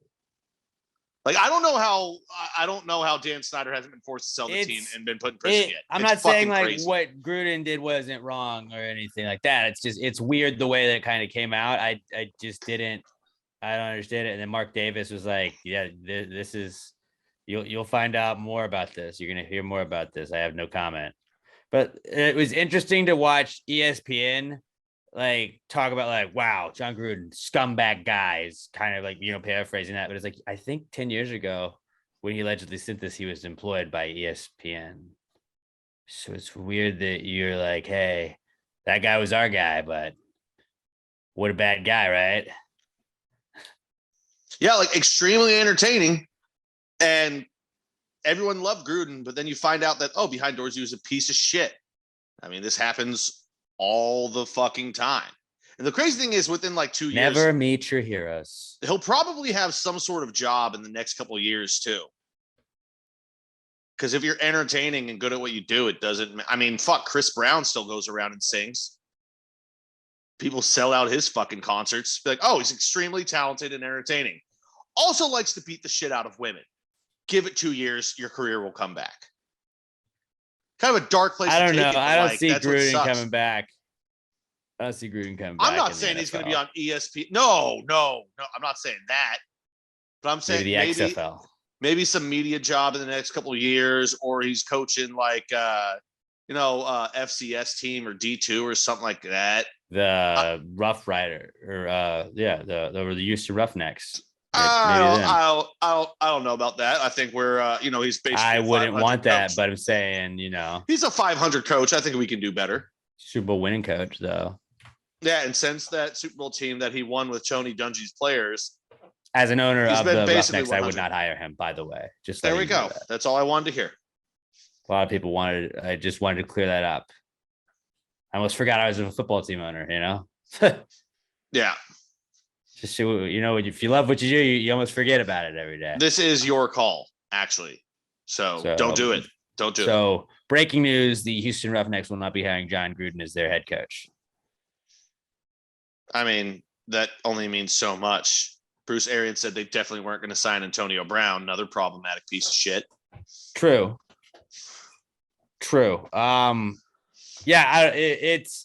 It was weird as the whole thing unfolded, and I feel like we may not have even touched the surface of it at this point. Like, it feels like there could be some weird shit just from like what Mark Davis kind of said, where he's like, I have no comment. You'll find out more. And then I haven't even read all of what's come out. Bruce Allen and they're kind of keeping it like they're not really putting out the full emails or anything like that. Not that like I'm not that guy like when whatever what was the I'm not going to go read the emails. Like I'm not going to. The Jeffrey Epstein stuff came out and stuff like that. I was like, I didn't sift through and like the Britney stuff. I didn't read the whole conservatorship thing, and so I don't got that kind of time. The Russiagate with Trump. I wasn't one of the people that read the full breakdown of all of it, or I'm not do my own research guy on the vaccines where I'm going to go like look up studies. Like I don't have that time. Like I just don't got that kind of time. I'd rather play Call of Duty than read a bunch of stuff. Not that guy, pal. Just not do that. Yeah, I'm not that guy. There's enough people elsewhere that'll do it, so I'll let them do it. Not me. And I'll just chill out and that's it. But I'm not Couldn't gonna be like me. read I'm not gonna read 1,000 emails. Imagine somebody's like, Robert, you got to comb through 6,250 or whatever, 602,000 emails, 625,000 emails. There we go. That's like 5 shits for me. That's so many emails, and they're not all spam. So you can't just like delete. You gotta like sift through them and read all that stuff. What would kill me is every email I've ever sent in my life, has never been more than 1 paragraph. I would open up the first one and it would be like literally 3 pages and it's an email. I'd be like, I quit. Not doing that. I'm not gonna read all that, but I'm sorry that happened to you, or I'm happy for you. Exactly. That it was interesting. Just like I mean, I don't really know what else you can say about it. It's just like fucking scumbag move Yeah. by John Gruden. But just there's some owners that, not to name names, but like the Cowboys owner was very hush hush about what he said about it. And like I think there's guys that are like, oh shit, if they're going through emails. It's like in The Office, when, just to make my weekly Office reference, when Michael got access to everybody's emails and could search and found out like Jim had a party and he wasn't invited. Like, do you think that Roger Goodell got that privilege like this week? Like that was a new thing, or last week when it happened, he got the like ability to go look at like all old emails and he was like, type in Roger Goodell. And it was like, oh, what? Fuck you, John Gruden. And like that's how like Gruden's name was the one that leaked. It was just like the first one, and then he was the first guy to say Goodell was a fucking dumbass. But he said way worse things about him like that. But he used homophobic slurs, which we're not for. We disavow homophobic slurs on this podcast. But he just got like I wasn't invited to Gruden's barbecue that he was having with some of the coaches. Like you know what? Now everybody sees your emails. And Gruden was Kevin when that all happened too. He's like, oh, I've got to delete a lot of things on my computer. That's how I turned something else into The Office again. But it's a shame the fact that Gruden was one of the most entertaining guys ever on TV for football, but it's not like we're going to miss him. There's more entertaining guys. Somebody else will take the fucking job. Apparently he was a scumbag too. We're an anti-scumbag podcast, although we are pro saying the word scumbag. Yes. So there you go. So if you don't like anybody like on another team, just like, yes, like if I didn't like Aaron Rodgers, I'm not saying this directly to you, Pat. I'd be like, yeah, what a scumbag. Get a scumbag haircut. Any late hit penalty. That was a scumbag play. The Dallas Cowboys were like a bunch of scumbags hitting my boy Daniel after the whistle this past weekend. That was actually what I was just like, I'm gonna start saying scumbag. It was fun to say. Scumbag move, scumbag player, scumbag franchise. What is a scumbag? Don't think about it, because if you think it's a condom. Oh, that's not at all what I was thinking. I was just thinking a bag full of scum. Not But what does scum sound like? It sounds like cum, but it is not cum. But if you think like calling somebody like a used condom, that's a pretty solid insult. I was thinking a bag of like toe scum, which is gross in of itself, but I feel like if you called somebody a used condom, it wouldn't sound as cool as scumbag. Just call them a cum bag if that's what you're calling them. Well, maybe it was like we have to find out what is a scumbag. Jesus. You know it's bad when it throws me off like that. You usually can't crush I don't know if it was. I mean, a contemptible or objectable person. You should describe this. What is a literal scumbag? Yeah. This is great. I should have literally, it is a condom. I was told that scumbag was originally a condom. It is where the word scum came from. First used in 1967. It's also which is also the first year in which scum, meaning semen, is recorded. No. No, somebody just no. This is a UK article, so it's already wrong because they do everything wrong. They spelled favorite wrong. No, this is O-U-R bullshit. Has anybody ever heard of scum being a? Why did I think that though? I've never who would use scum as like slang for semen? No, but I'm not saying like. I don't know. It just seems like calling somebody like you fucking used condom. Like that's a pretty good insult, but like that doesn't sound as cool. So scumbag is like the cool version of saying that. Right? Like this. I don't like this at all. I don't. Why is that a condom? We're not 100% sure it is, but like that seems it is like that's what it comes from. I just scrolled through 3 or 4 different things. It's an old term for a condom. I don't like that. And that no wonder they switched it and just called it a Jimmy. Like, who is Jimmy? You'd be a real scumbag if you said, "Yeah, dude, I got scum all over her." That's a horrible thing to say. Why do we start calling them Jimmys though? Jimmy's a fun term. Scumbag. I got a Jimmy on you. I can see that's how it started. Like, it was scum, and then people just took the S off. Like, just the evolution of language. I don't like scum being a term for one of the building blocks of life. Whether you want to say it's gross or what, I feel like one of the building blocks of life. We learned a lot today, everybody. I quit. I'm done, guys. I don't like this.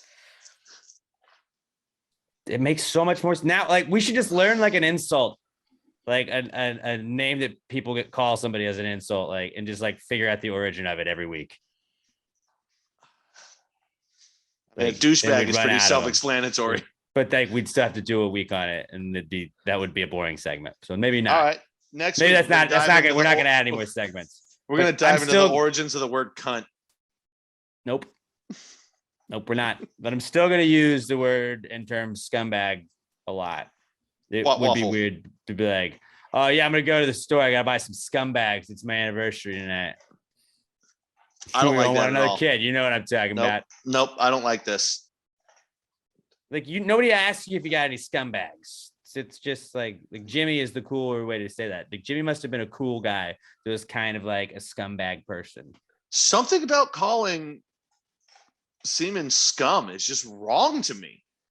But also, doesn't it make sense? It also is perfectly like a perfect descriptor, but I hate it. But like, is this how women feel when they hear the word cunt? But douchebag is like something you would still use, in your nether regions, just like a chick would use it. But like scumbag is kind of like a similar. Like, you have to have a douchebag if you have if you don't use a scumbag, right? Ooh, there you go. Are you? You got to use a douche. You got to be a douchebag if you're not a scumbag.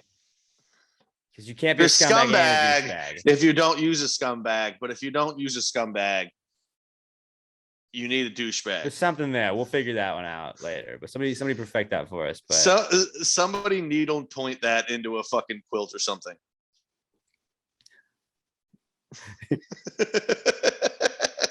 You can be a scumbag. You can be a douchebag, but you can't be a scumbag and a douchebag. Oh, you totally can. If you're a douchebag, you're not a scumbag. Yeah, you can totally be a douchebag and a scumbag. There's something there for that. We'll figure it out. But well, we've learned a lot today, everybody. We've learned a lot. And I don't like learning. Scumbag, guys. Scumbag.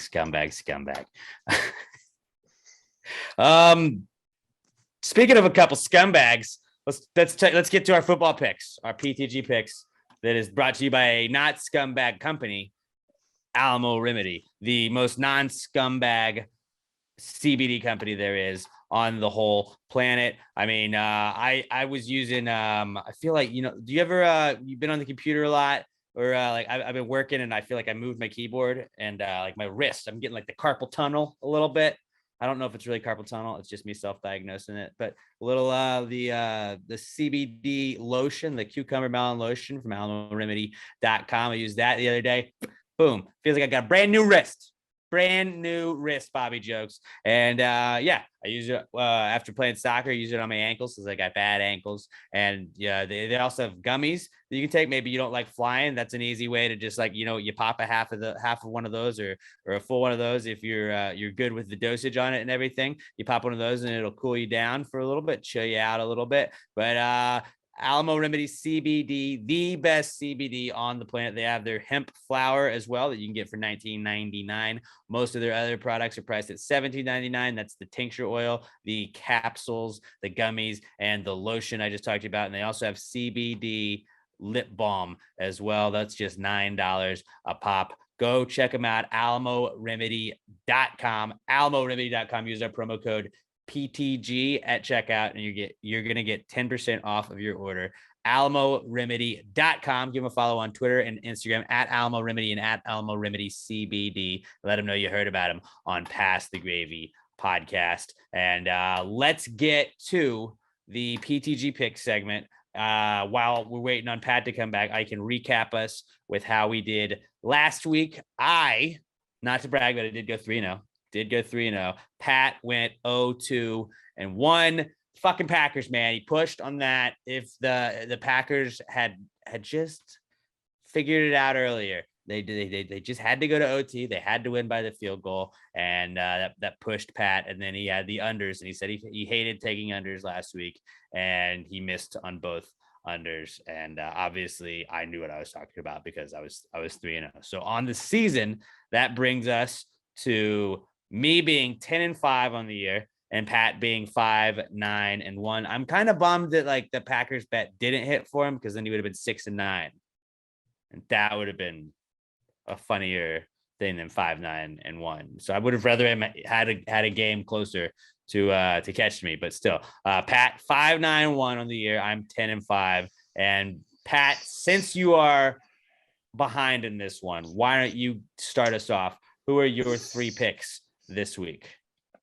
Well, it's the only one that has actually been kind of consistently decent for me, so I'm sticking with Green Bay. -4.5 over Chicago. Aaron delights in beating the shit out of Chicago. Justin Fields, even though they won yesterday, or not yesterday, sorry, this week Sunday. Over the Raiders, he still doesn't look good. What did he have, like 9 completions or some shit? Yeah, he looks like a rookie. Does this not feel like, I mean, the Bengals are a good team. I wouldn't say they're a great team. I don't really know what's going on with y'all's defense. I know you had some injuries, but Jair Alexander's out possibly for the year. It just Zadarius Smith has been out for multiple weeks with a back. We're just not healthy. We're not right. I know how that feels. But the Bears are the Bears with our 2 teams. But yeah, the Bears. Like, yeah, Rodgers does always seem to like play well against the Bears. And does this not feel like a game where like it was close? They probably should have lost to the Bengals last week, if we're being honest. But does it not feel like a game where this is a bounce back game? Like a couple of weeks back, I think it was the Ravens game. Wait a second. It was the Ravens game a couple weeks back, and the Chiefs lost to them. So then I bet I was like, I'm gonna take the Chiefs because they're gonna have a bounce back game against the Eagles or whoever it was, and then they fucking blew them out. Like they won big, and it's like I think this is a game that they're gonna have a bounce back game. Like it wasn't a loss, but it kind of feels like a loss. A little bit. I mean, it was just I said it when I picked it. It felt like a rat line. I have lost audio, so just fill time right now while I connect again. I can hear you. I don't know. I hear you. I'm miming it out to him. Green Bay. They should win this. They should cover. I think it's at Chicago. Doesn't fucking matter. Alex is actually on that same one with me. I also took, and Alex is on this one as well, Dallas -3.5 over New England. New England looks awful right now, and as much as it pains me to say, Dallas looks dude. Don't worry about Dallas, man. Like we bet on Dallas, we'll make our money on them. We hope we jinx them with our bets, but they look like the best offensive football right now. They ain't winning this, dude. They ain't winning this year. I'm not. No, they're not. They're gonna Dallas shit the bed. Is gonna Dallas. That's what Dallas does. So, but I 3.5. convinced myself that as they were blowing out my team on Sunday. I was like, dude, Dallas isn't gonna win anything. Don't worry. Yeah, you marked I'll him down fuck it at up. 4, but I just looked. It's 3.5. So we're taking 3.5. Ooh, 3.5. I like that. Yeah, 3.5. My last one. I think you guys may have noticed a trend for me over the years and weeks. I don't take a lot of dogs. I tend to bet favorites. Just my brain, it works that way. Chargers +3 over Baltimore, though. It's in Baltimore. Baltimore's defense has a lot of injuries this year. 4 weeks in a row, they've come from behind for victories. Does that not make you like they feel like the Chiefs from last year where they get you? They keep doing it. Also, the Chargers are fucking amazing right now. That offense, Justin Herbert might be the best quarterback in football right now. Right now, he might be the best quarterback in football. Over his last, I did call that before he came out. A lot of the haters were saying like, I wanted him to go to the Giants. The Giants had already taken a quarterback because he went back. But a lot of people were like, dude, Justin Herbert's not that good. And I was like, he's going to be the best guy out of him. I mean, he's due for an interception over his last three or 4 games. I'm not sure which one it is. He's 11 touchdowns, 0 picks. He's fucking amazing right now. He's not even really using Keenan Allen to do it either. That's the craziest part of all this to me. I think they can play with Baltimore. I don't know if Baltimore's defense can stop them. I think they can stop Baltimore's defense a little bit. Yeah, that's a solid analysis. I'm a little bit nervous. I just like Baltimore's come back too many times. And I know you're like, that's too many times to keep doing. That's why you can't do it 6 weeks in a row. So if they lose the lead at +3, it's like, you don't know what the score is. If they're down 2. Like, yeah, like that does help you out. If it was +7, then yeah, I take that bet. I'm down for that. But it's just like, I don't know. Baltimore seems like they're gonna fuck that over. Could be. I hated the lines this week, by the way. Like this was been my least favorite week of lines. I didn't even look at over-unders. I'm done. Like, I can't believe I took 2 unders and thought about taking 3. All of them got blown out. Never again.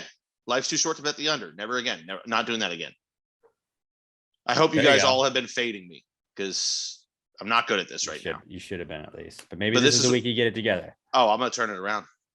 So, yeah, I did agree with you on 2 of the picks. So we really only have 2 separate picks. Pat's picks are Packers -4.5 against the Bears. I am also taking Packers -4.5 against the Bears. Now, we don't look at each other's picks when we do this. We kind of just like we post them. So it's like that's why sometimes we do have the same picks. But then, yeah, we both have Dallas -3.5 over the Patriots. And Pat's got the Chargers +3 against the Ravens. I'm going to go with the Bills -5.5. I almost took this one as well. Instead of this is a letdown spot. It seems like a letdown spot, but I also feel like Tennessee's not going to be able to be within a touchdown. Like Buffalo seems like they're not like you can't be within a touchdown of Buffalo unless you're Tennessee's defense is awful type team. Yeah, they're gonna put up 1 billion points on them. I don't think Tennessee is gonna put up that many points. Like I know they're getting some weapons back. Derrick Henry might, but just I think Buffalo wins this by a touchdown at least to me, and that's why I'll lay 5.5. Probably, but I mean I could also see this being a game where Derrick Henry runs for 186 and 3 scores. They're gonna have to rely on that. But that being said, you can say that any game for Derrick Henry because every game he runs for 136 and at least a score because he's a fucking animal. But I mean, yeah, Tennessee has not been good lately. Their defense is absolutely awful. It was between Chargers and this game. We almost had the exact same 3 picks. I happened to go with the Chargers without even looking at yours. You just wanted to hopefully hop onto some of my luck, maybe. No, not even. Which means that now I'm probably going to lose all the bets because Pat's agreeing with me. So fuck.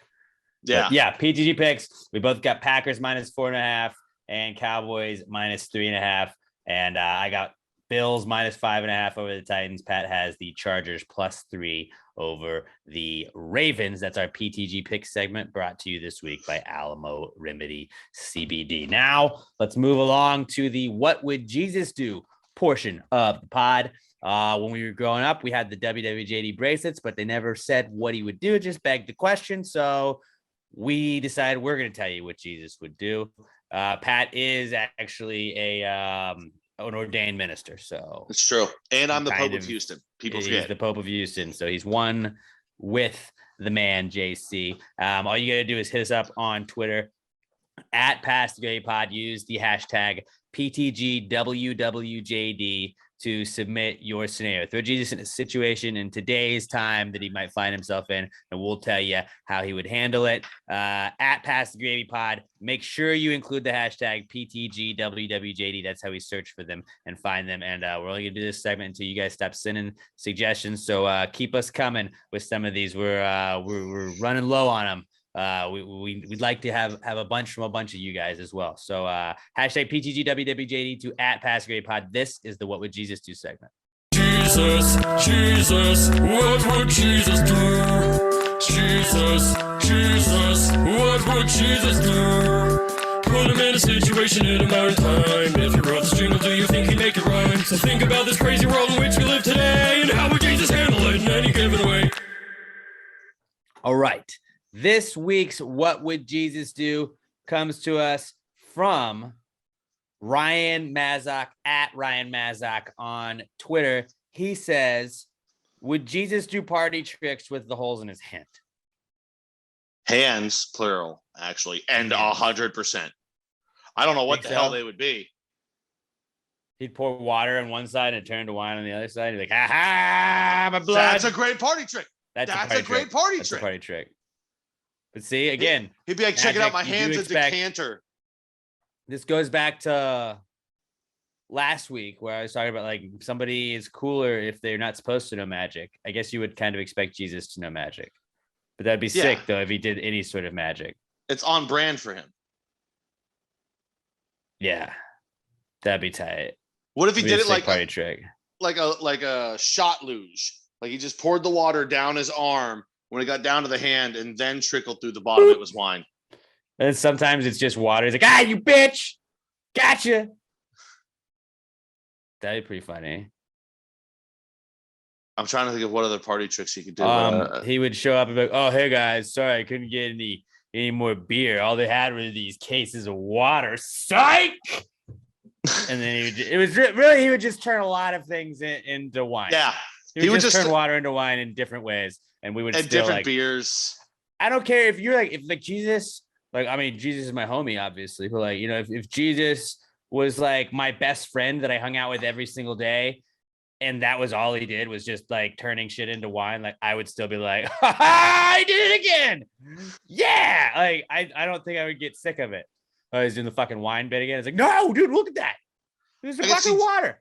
There's like a keg and somebody's like, oh, we forgot the tap. And Jesus would like walk over and be like, oh, you're just using the wrong tap. And he just turns on like the sink and just beer is flowing out of it. Gotcha. Yep. That'd be pretty awesome. So yeah, I would say with the holes in his hands, just a party trick to think of off the top of my head would be like, he'd be like, oh, check this out. And then he would just pour the water into the hole, and then it would go in as water. It would come out as the blood of Christ, aka wine. I got another one. He'd be like, here's your beer, and like hands him a glass of water. Like, this is water. And he's like, oh yeah, really? Now look at it through the hole in my hand. And when you look through, it's beer. And he moves it and it's beer.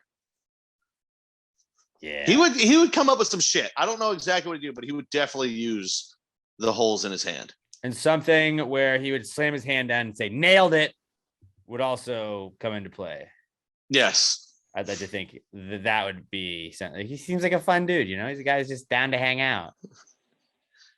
When everyone's drunk, he comes running through with a nail in his hand, like, ah. That would be, yeah, that's not really a party trick, but like, yeah. Well, when he pulls it out and it's not a. Right. So yeah, that was easy. Yeah. There's a couple definitely, examples. He would definitely use the holes in his hands as a party trick. Robert, can you think of anything we're missing on this? I feel like you might have some ideas churning in that brain. Oh no, honestly, I think you guys nailed it. There we go. All right, we're gonna end it on that note. We'll end it on that note. Great question, Ryan. Hit us up at PassYoPod. Use the hashtag PTGWWJD if you have any What Would Jesus Do submissions you'd like to give to us. Southern Star Brewing Company, guys. there's a lot of things in this world that aren't cool. And sometimes when stuff that's not cool happens, you might need to crack open a nice cold Southern Star Brewing Company beverage. I'm drinking a Mama Rosa Gosa right now. Ooh. And you know what? I'm not 100% sure on this. I was planning on doing this weekend, but the Rod Ryan show has an event going on in Katy this Saturday as well. But I'm trying to make it to both. Just not 100% on this as much as I was. Oktoberfest, they got their party down there. Now I've had 2 times I've gone up there and gotten to be part of the Oktoberfest party, and it's a ton of fun. They get the beer stein holding competition where you fill up the big steins with beer and you got to hold your hand out. You can't bend your elbow, and whoever does it longest wins. They got all kinds of awesome stuff. Bring your Lederhosen. They got German food trucks out there that are The awesome. Sauerkraut is the name of the food truck. The Sauerkraut. And Oktoberfest, that was terrible German. Yeah, Pat, why don't you tell us about it? Well, the music is from the homebrewed brass ensemble. So going to be a great time up there. I'm drinking the Oktoberfest right now. It's a fantastical little German style Weissbier. Maybe it's not for you. Maybe you would like an IPA. They have many of those on tap. Everything that you will like. And if you don't, you are wrong. All right, but good. yeah, and also according to their Facebook page right now, there's 69 people that have said they're going Nice. to Oktoberfest. Nice. Also, maybe if you're not into the whole German activity stuff, bam, they also have the first annual MCCS cornhole tournament run by damn it cuts off. I can't read it. Sailor Made something. Either way, advanced division will have $1,000 guaranteed first place of America. Yeah. Registration begins at noon. Sailor Bags Moon. fly at 1. Entry fees $40 for the advanced tournament, $20 for the social tournament. So it's the Montgomery County Choral Society is what's doing it. Yeah, who doesn't like playing fucking cornhole? It's fun. I'm Get up not there. good at it, so I do not enjoy it as much. I mean, it's still fun though, especially if you're Right. drinking nice. But like, Clutching if German I'm beers. bad at it, where I'm like, oh shit, and like, just do you want to sub out? Get somebody else to let us play. I'm like, yeah, I'm gonna go off here and just drink. That's what I'll do. But yeah, if you're not into the Oktoberfest or the IPAs or whatever, maybe try a Bombshell Pills that they're gonna have up at the tap room. That's my big reason I want to go. I mean, I know the Oktoberfest, getting to see all of our family and everything, but like, I also want to fucking finally get the pills. It's so good. It's gold. It is like gold. It's so good. It is. It's a mystery as to how fast it goes. Like we have not been able to find it. Pat's found it a handful of times. I've never found it out in the wild. So Bombshell Pills up in the tap room at Southern Star Brewing Company, 3525 North Fraser Street up in Conroe. Go let them know you're part of the Gravy Gang. And they're like, oh, okay, we got you. You're cool. And yeah, it's a little nod. That's a little nod. But they just be like, what's up, Toots? And they'll be like, oh, part of the Gravy Gang. That's our Jeep Wave. So call them Toots, and they maybe don't do that this weekend. They might not have listened to the podcast yet, but we'll let them know, and just let them know you're part of the Gravy Gang. That's what's up. Southern Star Brewing Company, the best beer in the entire world, and the official sponsor of the Not Cool segment. Not cool, man. Dude, that's not cool. Not cool. Not cool. Dude, that's not cool, man. Dude, that's not cool. Not cool. Not cool. Dude, that's not cool. That's not cool. That's not cool. Who wants to go first out of us and share? I will. their I Not got a cool? quick one. I took a shit at work today and I forgot to lock the door. And it's a single bathroom. And one of the other guy servers, I just hear the door open and I turn and go, oh shit, he takes one step in and all he says is, God damn it, Pat. Just walked out. And I started laughing so hard. I immediately texted all the managers because it was funny. And I guess one of the managers said something to him later. He's like, dude, I wasn't going to tell anybody. I thought you'd be embarrassed. I was like, you don't know me at all. This is my highlight of my day, actually. He was like, you look so surprised. I was like, yeah, I was pooping. You fucking opened the door, man. Was not expecting that. But That's like the most vulnerable position you can be in. It's just like, please don't keep coming in here. It was more of a not cool for him than for me, I would say, I guess. But this kid walked down the bathroom is not cool. It's anyways. not cool, but Pat in the is end, probably like the last guy that would give a shit, really. So more not cool for that person, for sure. the fucking one of the other managers goes, were you pooping or peeing? I was like, well, I was pooping. Thank God. I would rather that. At least he can't see my dick when he walks in like that. If I'm taking a piss, I don't want him to see my dick. That'd be weird. I would rather somebody walk in on me peeing than take. No, because at least you're sitting down. Your pants are on your ankles. You just look like an idiot. You're like, oh no, because that's really all it was. But like, if they're like, "Oh, I saw your dick," and it's like, "Yeah, I was pissing." Like, I don't care. That's like, assault, brother. No, that's not on me. Not on me. Did you see that the video of the Astros guy? Well, I don't know if it was it wasn't an Astros guy. He had like a Air Jordan hat or Air Jordan shirt on, and he was like in some road rage thing, and then like he was like, "I'm gonna fucking whip my dick out and slap you with it," and the guy's like, "Do it." And like the guy like unbuttoned his like pants and like pulled out his dick, and then it was just like every comment was like, "And you're a sex offender." I did not see that, but that's funny. I'll send it to you guys. It was Really the guy looked like a real idiot. It was like, "You what? You whipped out your dick just because some dude told you to do it?" Like, That's why? something you would do though. Like you would say No, that. I would. Like you would say I would that. be like, "Yeah, do it then." Like, because it's funny to make them be like, oh yeah, like, and then the guy was like, "Oh, all right, I will do it then." Okay, weirdo. surprise! You're on hidden camera. Well, the guy was recording it. And I don't know how old the kid was, but like, let's just say, look, like could have been a high school kid, which then could have been like, you exposed yourself to a minor, you fucking weirdo. Guys, I've been always under the like idea that like I don't pull my dick out unless I'm like 100% sure it's cool. And it's like, is it a restroom? Got it. Is she cool with this? Cool. Yes. All right. Every woman I've ever been with, so none. I've always got a affidavit they have to sign. It's like, I give you permission to take your pants off because use your consent I'm a safe guy. Mm-hmm. I have a few steadfast rules I live my life by. One is these colors don't run, and that's why I'm going to die at 35 from heart disease. And 2, don't pull out my dick in traffic. Or most social situations, I would say, like in, let's just say, any social setting, don't pull your dick out. Well, I've even never if it's met a for situation Harambe, where I it's fun to say that, but it's not not fun going to to rule do it out. it. Right. But if you're in a road rage situation and you're standing in traffic and you're not inside your car, don't pull out your dick. Don't pull out your dick. That's a steadfast rule I live by. Hey, you know what? We're taking a stand here. We are an anti-pulling out your dick in public and exposing yourself to others podcast. And you know what? Not exposing your dick to strangers Wheezy supports that. Better than pumpkin spice. I'll tell you that much. I said it. Hey, pulling out your dick in traffic, red flags. And scumbag move.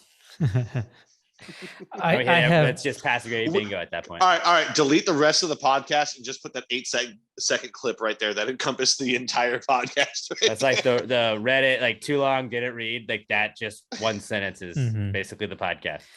I have 2 knuckles pretty quick. If you were done, Pat. Yeah, I'm done. So I don't know if you can tell in the video version. I have a watch tan on this wrist, on my left wrist. It's got pretty bad. So I've been putting my watch on my right wrist, which feels really weird and uncomfortable. I don't like it, but it's just I'm not gonna wear a watch. Come on now. So it just feels weird. What do you think? You're better than me?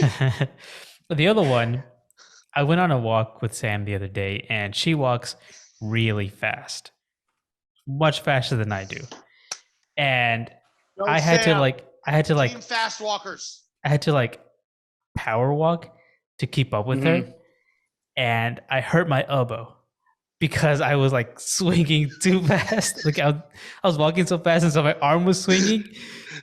And so later that day, and even now, I think the walk was on Monday. Even now on Wednesday, my elbow still hurts just because I was swinging too much to try to keep up with her.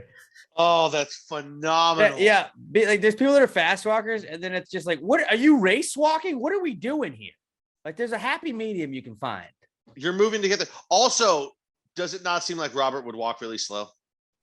No, Robert seems like a fast walker, honestly. I don't see it. Well, I'll put it this way: like this, we take the same route when we go on walks, and normally it had been like a 40 to 45 minute walk. Then one day she did it by herself, and she came back in 30 minutes. So she shaved off 15 minutes without me. Yeah, you're a slow walker. It's called moving with purpose. It's also called like, hey, enjoying the walk. You know, he's taking in the scenery. Yeah, I'm not racing. Enjoy walks. Yeah, this isn't a race. It's not. It's about they're taking a walk as a couple, like getting, enjoying the day, talking about what happened that day. It's not like you're walking. Let's just race each other to the finish. Like, I get you. I'm with you on that. It's not like you're walking next to a river. You're walking through Houston. Get through the fucking walk. It's humid. Get out of here. Not enjoying the walk. We live like right by Eleanor Tinsley, so we're walking Eleanor Tinsley. I don't know what that means. It's a very scenic area. I've lived in Katy my whole life. Little Buffalo Bayou over by it. So yeah, you okay. got some sights. Have you seen any otters? Did you see any otters? Great question. I saw some ducks. Ducks. Okay. Ducks are cool. I'll give you ducks. Ducks are cool. That is cool. You speed walk up to them and you grab one and you pet him. You don't grab it. Whoa. I don't think you grab offer it bread and then you pet it when you're feeding it bread. Ducks are cool. They're also kind of dicks. They're cooler if you have bread. Yeah. So now I'm injured. What was the Mitch joke? I found that a duck's opinion largely depends on whether or not I have food. I have bread. I have bread or chips. R.I.P. Mitch. But yeah, injured your elbow by fast walking. Yes. It's tragic, honestly. He's an athlete, ladies and gentlemen. Hey, I would very much appreciate some T's and P's from the Gravy T's and Gang. P's, Robert. Hey, we love you, buddy. T's and P's. And then red flag. Ooh, red flag is just if she's a fast walker. Red flag, red flag, red flag, red flag. If she's a slow walker. Also that. Medium walker, thumbs up, thumbs up, thumbs up, thumbs up. Yeah. Ooh, that's another one we can make. Just like it's good stuff. We just put thumbs up instead of red flags. Okay. I don't hate it. We're just gonna ruin Twitter this week, guys. Let's do it. You're gonna hate it by the end of the week. Also, if anybody says this is a dumb tweet, be like, "Well, I'm new from Facebook. I still don't get this website." I just came over from Parlor. just got off MySpace. Sorry. Just got here from Parlor. Where do we shit talk Biden? Where can I send you a poke? I really want to poke you. Well, it's just a Facebook reference. The kids aren't going to get that one day, and it's going to just don't email about Facebook pokes, guys. That's what I'm saying. We'll come back and get you. I wonder if there's still a way to poke somebody on Facebook. I think they got rid of it because I don't know what it did in the first place. It just somebody poked you and it was like, okay, now what? It worked. It was weird, but it worked when it was a thing because the parents, adults weren't on Facebook. It was just us. Like when that was around and we were doing it, the oldest person on Facebook was it was Mark Zuckerberg, and he was like, remember when 27? Facebook? Like there was a time when Facebook just didn't have politics on it or vaccine talk. Like that was cool, wasn't it? I remember. Facebook. It's our parents' fucking fault for they were like, you know what? Let's get on here. We were like, hey, this is just me and my friends and our pictures, and that's what the dumb shit we did. And then our parents got on and we're like, you know what? These liberals, I'll tell you about it. And you're like, whoa, stop. God damn it, old people ruined another You thing. can still poke people on Facebook. You just go to facebook.com/pokes. That sounds risky. And you see a list of all your friends, then you can just poke them. Let's see if I can find Pat on here. I'm doing it right now. I'm going to. See, this is the problem. Is then it says I have to log in, and I don't know my email or my password, and I'm not going to take the time to enter in 9. That is bad to not know that. Well, I don't know if it's my original email that I used with it, or if I've updated it, or if my mobile number will work, or what password it is. All I know is I'm logged in on the app, and that's good enough for me. Actually, I've decided that I'm not going to poke you, Pat. Wow. I was going to, but I've never poked anyone in my life, and I think I'd like to keep that streak. You don't want to start now. Mm-hmm. I really wanted to be Robert's first poke. This is my Squid Game. I'm not going to watch it. Nobody's watched Squid Game. No, but none of us. The pact is still intact. Nope. Cool. I don't care. I've heard what it's about. It's dying off now too. Like people aren't talking about it as much. Apparently, it's poor people will play in games where if you lose, you die, and a chance to get money. That's what I'm saying. Okay, I got the synopsis. I get the whole show. Don't need to watch now. I don't care. Team, don't watch it. Within 3 weeks, nobody will be talking about Squid Game, except for the people that are 3 weeks late to watching Squid Game. And then people will be like, "Oh, dude, I'm already on to the next show." No, I'm not going to watch. We're not doing it. I gotta watch The Boys and Invincible. Wait, what? And Ted Lasso. Invincible on Amazon Prime. The Boys and Invincible. Oh, that's the cartoon. I was like, why are you telling me to watch a Marky Mark movie? I was like, did we talk about this last week and I've already completely forgotten it? I think I don't know, maybe, very possibly. But no, Invincible, I know what he's talking about. Okay. And Ted Lasso's on Apple Plus, not Amazon Prime, so you're an idiot. But still, you should still watch Ted Lasso. Are they giving out free Apple Pluses? I think if you like subscribe, you get like a free month or whatever. There's probably some trial you can get and just burn through it.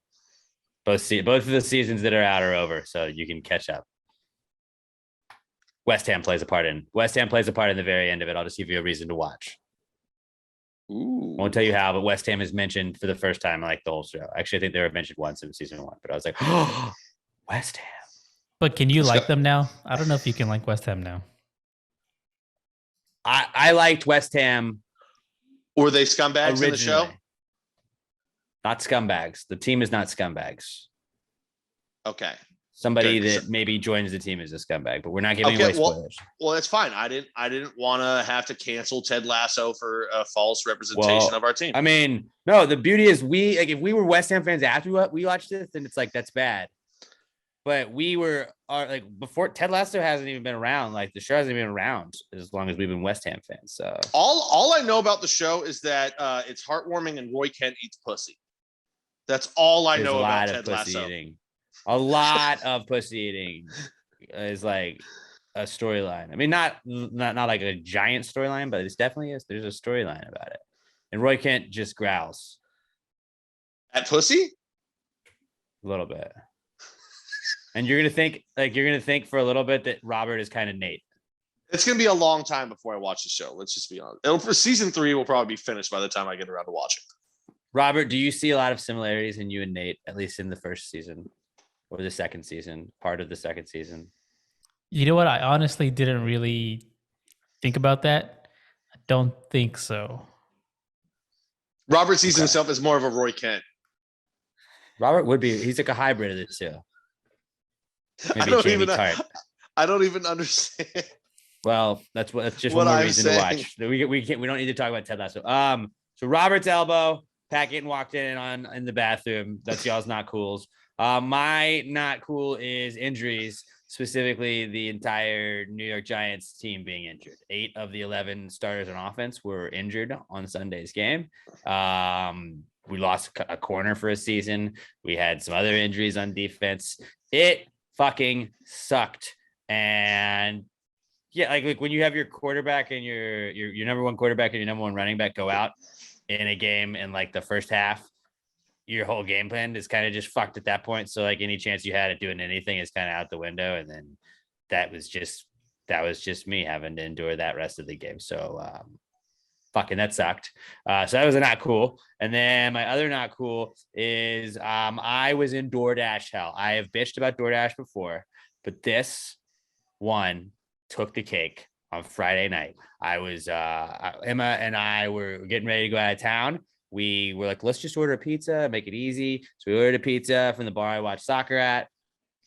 I could have driven and picked up the pizza, driven back to my house, probably driven back to the bar if I forgot something, gotten it, then come back to my house. Then I could have forgotten something again, probably gone back to the bar and then gone back to my house. And it would have taken a less amount of time than this motherfucker did, where so like you see that it'll be like, hey, your order's been picked up, or we've placed your order.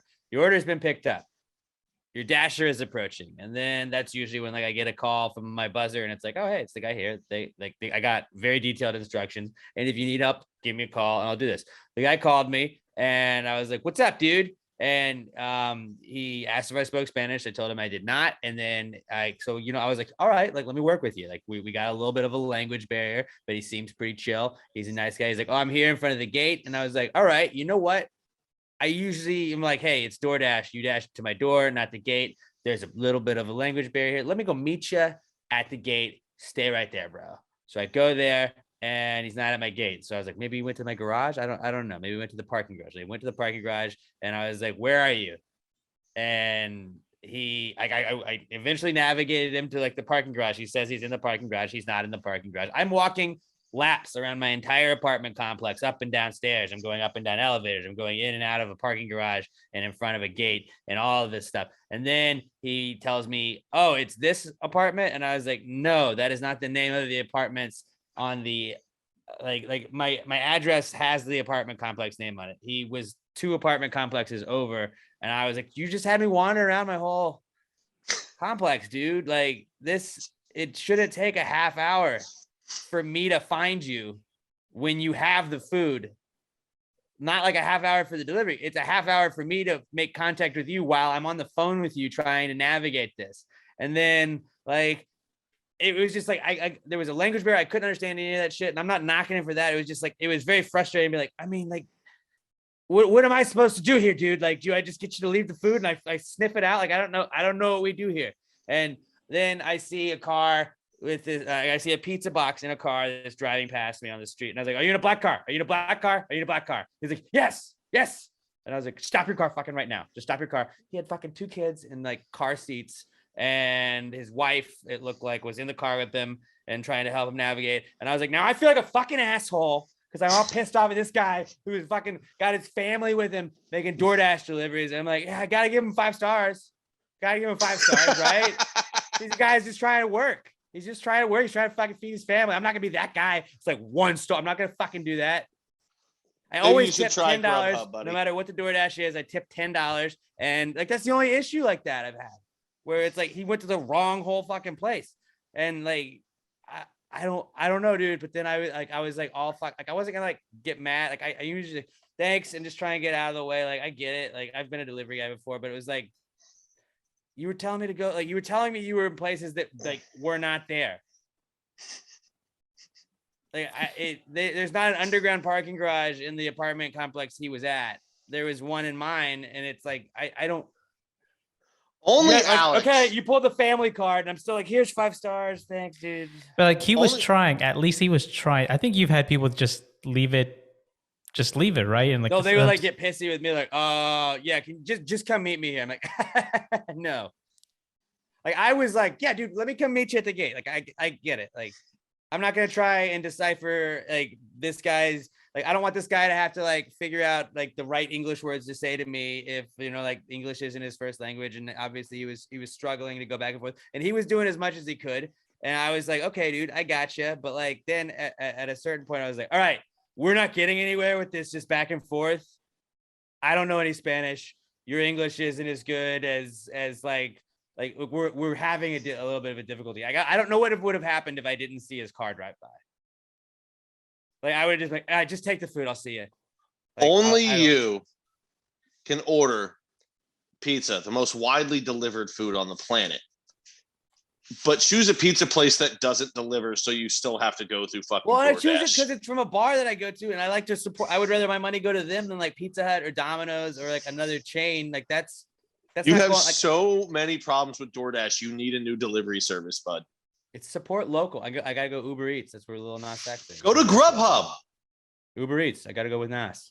I use Grub. Actually, I did have one problem with Grubhub not long ago, but it was just because instead of my address being 24 something for some reason, and it's a saved account, it put mine in as 2500 something. And I was like, okay, well, I was like, my food's taking a while when I pull it up, and it'll show you exactly where the car is. Yeah. And I see them just kind of driving around, and right then when I go to contact them, I get a call from Uber Eats like, yeah, they can't find the. And I was like, oh, tell them to take a right. It's like, I'm outside. But I was just like, what the fuck? That's the only problem I've ever had. Grubhub's great. Use Grubhub. I don't have these problems. The drivers are Like, dicks. like They're very nice. I live in an apartment, and it's like, but like the thing is, like, I've typed up extremely detailed information to like how you can get to my place, and I'm pretty cool about like when you call me, like I'll help you out and get that. But it's like if you get an attitude with me, like fuck that. But I've never given a 0-star or a 1-star or anything like that. And like I do, like I not to brag about tipping, but like I throw $10 on a tip like every single time. If it's like when I get crawfish, sometimes if I just order like a pound of crawfish, it'll be like $17 or whatever for like with the fees and everything. And I'm still like, I'll throw $10 on top of that because I'm like, dude, I get it. You're driving, whatever. But then it's like, I expect you to deliver it at that point. Like there's 10, like there, like I don't know. It was an extremely not cool thing. And then I had to like also just be like, well, I mean, I'm still gonna have to give you 5 stars. I feel bad if I don't. Only you, Alex. Only you can fuck up pizza delivery. Well, we're supposed to support local. I would rather my money go to a local business. Nick's Place opens up for us to watch soccer. So I was like, if we order pizza, I really like the pizza better than all the chain pizzas. So I was like, I'll fucking do that. But they don't have a delivery service like that. So I'll use DoorDash. That's what you do. I get it. I'm just saying. Excuse me for trying to stimulate my local economy. I'm just saying, only because it was you did it get fucked up. If it was any other person ordering from Nick's Place, it would have been perfect. Probably. I don't know. You and fucking DoorDash, man. You've got issues. Chaos. I'm gonna be an Uber Eats guy. Unless I order DoorDash. But I did order DoorDash the other night and it was fine. So that's where I got my triple dipper. Just use Grubhub. They've got the best jingle. It's like almost identical to where Hot Pocket is. Hot Pocket. It's DoorDash. That's it. Or not DoorDash. What? So you don't even know the jingle. Grubhub. No, I said it right. I just said the wrong name. Yeah, is Lil Nas X the spokesperson? Okay, well then use Uber Eats. Then that's what I'm gonna do. Even they though deliver Uber it in is gold bags. Most dickhead fucking service of all the ride shares. Not a food ride share. That's true. That I know of. What do you think makes somebody want to be an Uber Eats driver instead of just an Uber driver? Look, I Googled it. Nick's Place. If you use Grubhub, you're free delivery on your first order. Well, I'm going to download that now. So there you go. You're welcome. I always feel weird though, like when you get like the discounts, does that fuck the driver over? Like I never know. And I'm always like, I'm trying to help the guy. No, the restaurant will eat that on the first one. Like when it's a promo thing like that, it's either the restaurant or it's like the delivery service just doesn't take their cut on that first one because they know they'll get you back for a second one. Well, fuck DoorDash. All right. But also DoorDash is a really sick invention. So that's my not cools. And if you have a not cool, guys, you'd like to submit to us for next week, hashtag PTG not cool at Pass the Gravy Pod.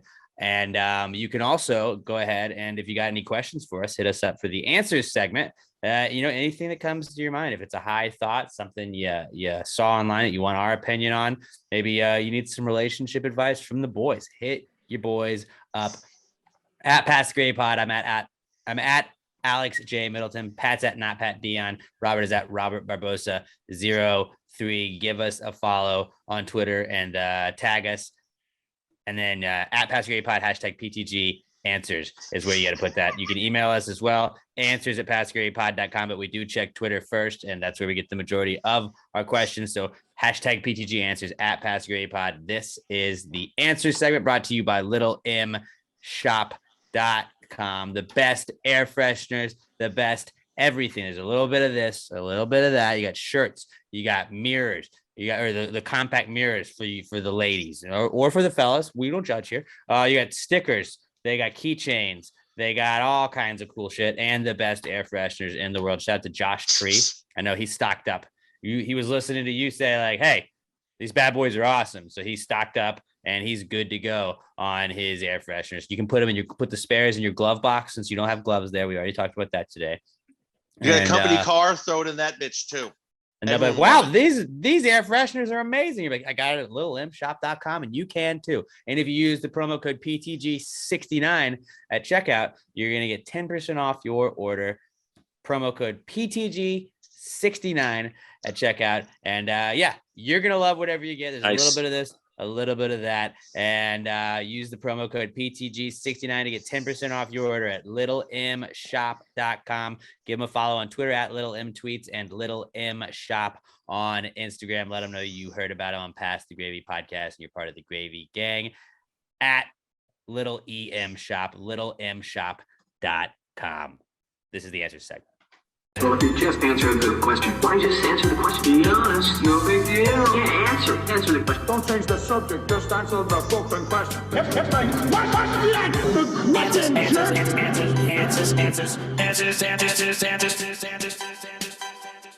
Any questions? All right, what do we got first? Our podcast son, Skylar Lester. Oh my God, Skylar! At OMG at Skylar on Twitter. He says, the best voice to narrate your life. And he gives us a couple of choices. Would it be Morgan Freeman, David Attenborough, James Earl Jones, or Patrick Stewart? I mean, of those guys, I'm going to take Patrick Stewart. I mean, I've already seen him narrating stuff in Family Guy. He does the voice of Susie, Joe Swanson's daughter. It's fucking hilarious. No disrespect to any of their voices. Is David I love James Earl Attenborough Jones. the British Planet Earth nature guy or something. That guy. Yeah. I want that guy. I also James thought Earl Jones, but he has to do the Darth Vader breathing. it would be really funny if it was just if you got to choose it for somebody else. What if you took Gilbert Gottfried? And now you're walking to the kitchen. And Pat was very upset. That would be pretty funny.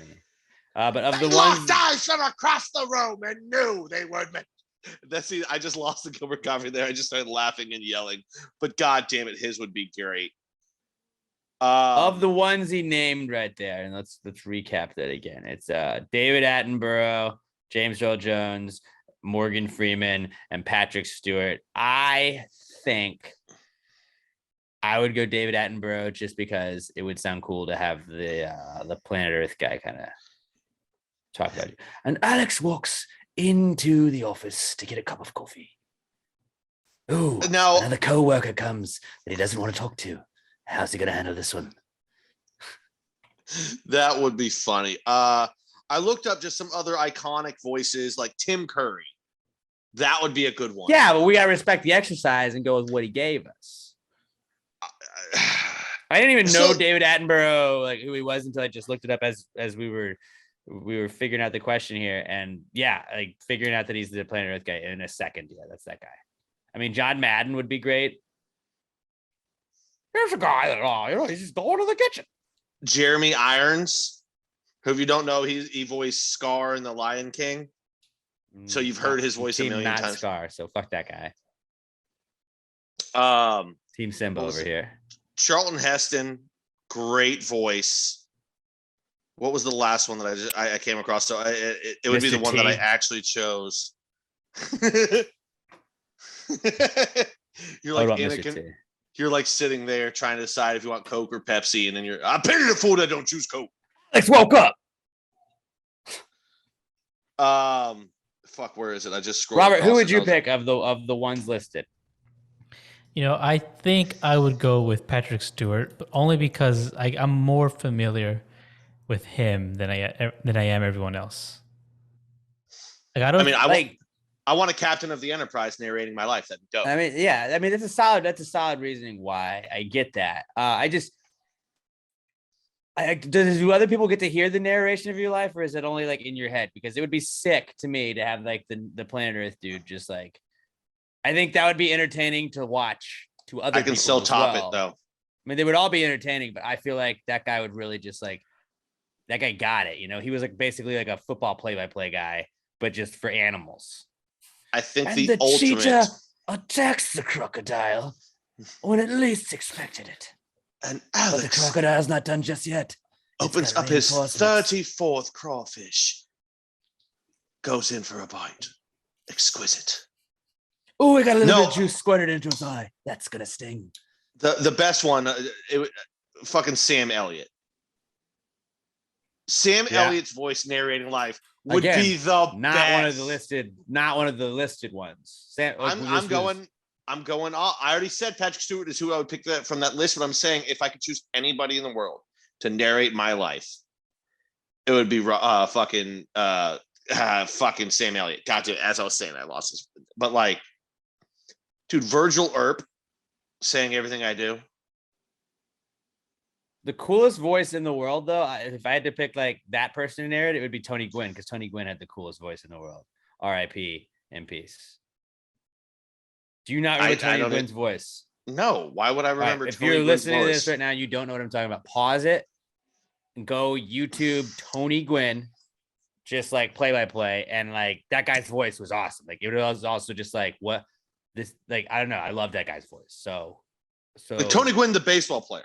Tony Gwynn, the baseball player, because then he did some like play-by-play kind of stuff. Like he was an analyst. Okay, now if you already did that and you're back now, or if you haven't left yet, also just do Sam Elliott's voice, and then the guy from the Big Lebowski. Then respond to Alex how stupid he is that he thinks Tony Gwynn's voice would be better than Sam Elliott's. Tony Gwynn has a badass voice. Sam Elliott has the most soothing, amazing voice of all time, and not even just it's just great. Like it's not soothing when it's supposed to be. It's angry. It's like it's fucking Sam Elliott. It's like, okay, if you guys don't know who I'm talking about, right there, Virgil Earp from Tombstone. You said he was the narrator in Big Lebowski. Bo Bennett in The Ranch. He's the older brother in A Star Is Born. The narrator in Big Lebowski was probably. Think we need to say any more after that. Most people, I think that's what they got for, because I didn't understand any of the ones you just said. Okay, did you never seen Tombstone? Did you mean the Lady Gaga Star Is Born? Yes. See, because that's where I knew him from. There you go. So I was giving a wide. He's done truck commercials. Actually, also for me, if we're gonna go truck commercial guys, I would also throw. He's not who I would choose, but Dennis Leary, just because I know. Hold on. Because I know his narration would be as angry as my inner monologue already is. But of the ones has a great angry voice. Respect the exercise, though. We only get to choose between Morgan Freeman, David Attenborough, James Earl Jones, and Patrick Stewart.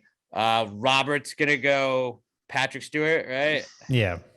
I'm gonna go David Attenborough, and Pac is gonna go Sam Elliott. With again, not one of the options. Patrick Stewart. Okay, you're gonna go. So you guys, Patrick Stewart, and I will go David Attenborough. Okay, moving on. Danielle Weston at Danny_Weston on Twitter says, "Is Holes just Shawshank Redemption for kids?" Holy shit! Yes. Holy shit! What did we do before? It was Saw was Willy Wonka was Saw for kids. So yes. is Holes Shawshank Redemption for kids? Absolutely.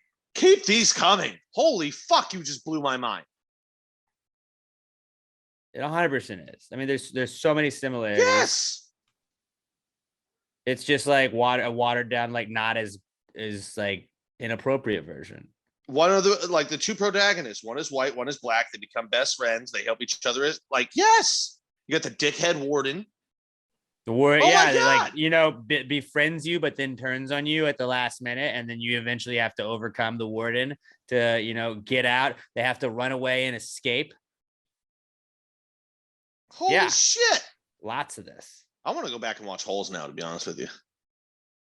And even if you also think about it, like it's a little bit in reverse too, where, Andy Dufresne, he would take the rocks that he was carving the hole in the wall out to the yard, and he would, he'd drop them down his pants to like make it look like he didn't just have a bunch of just rocks he was chipping away with in his cell. And the people from Holes were also digging their way, but they were, like he could have filled those holes with all the rocks that he was dropping in the yard, maybe something like that. I don't know.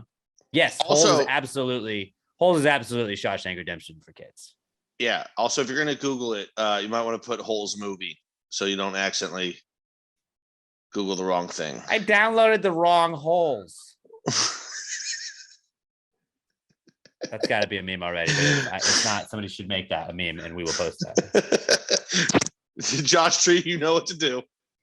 It's just some like chicken overalls bent over. Oh, did I download the wrong version of Holes? It's like that that gif of the grandma in front of the computer, like adjusting her glasses. You know what I'm talking about? Mhm. Or not gif, just that stock picture. Oh yeah. So yeah, Holes is kids Shawshank Redemption. Great question, Danielle. Mm-hmm. Next question comes from Todd Voss at as_seen_by_TV. And Todd says, if sex was an Olympic sport, how would it be judged? Would it be speed or would it be style? I think it's a little combination of both. I mean, like judging in the Olympics is a lot of times it's like, not that I'm a judging expert, but it's like, what is the difficulty of this trick you're trying to perform? What is, like, how accurate were you at trying to accomplish this? It's going to be on, like, position is definitely going to play into it. Maybe distance plays a role. Distance could play a role as well. I mean, I feel like, missionary is probably the most basic of them. You're going to get missionary is the one that most people are going to be able to succeed at. So you're probably not going to get a perfect 10 if you go missionary in that, unless you're throwing some sweet moves. You have to change it up a little bit, but I think it's something that you would have to include everything in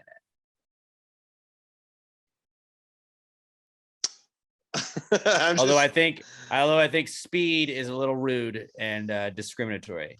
Well, unless you're going to do it with unless it's a race, and if it's a race, then I'm for that. A panel of judges on 3 different days. Say there's 3 people competing in an event.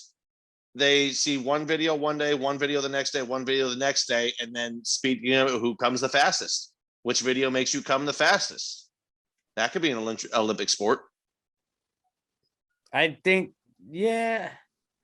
Technically, that's a great seem film. Like they're watching you have sex, not like in a video. Like it's like you got to be able to perform on stage. Like it's easy to do your skating routine. Like Tara Lipinski could skate fine. Well, I mean, anytime they're making these videos, they're fucking in front of lots of people. But it was the Olympics that it's like, boom, you got to be ready to go. It's showtime. That's when it really mattered. And Tara was able to do that. So like, you have to also be able to do this under pressure. Now, if you've seen The Girl Next Door, the people sometimes have trouble getting it up at certain points in time.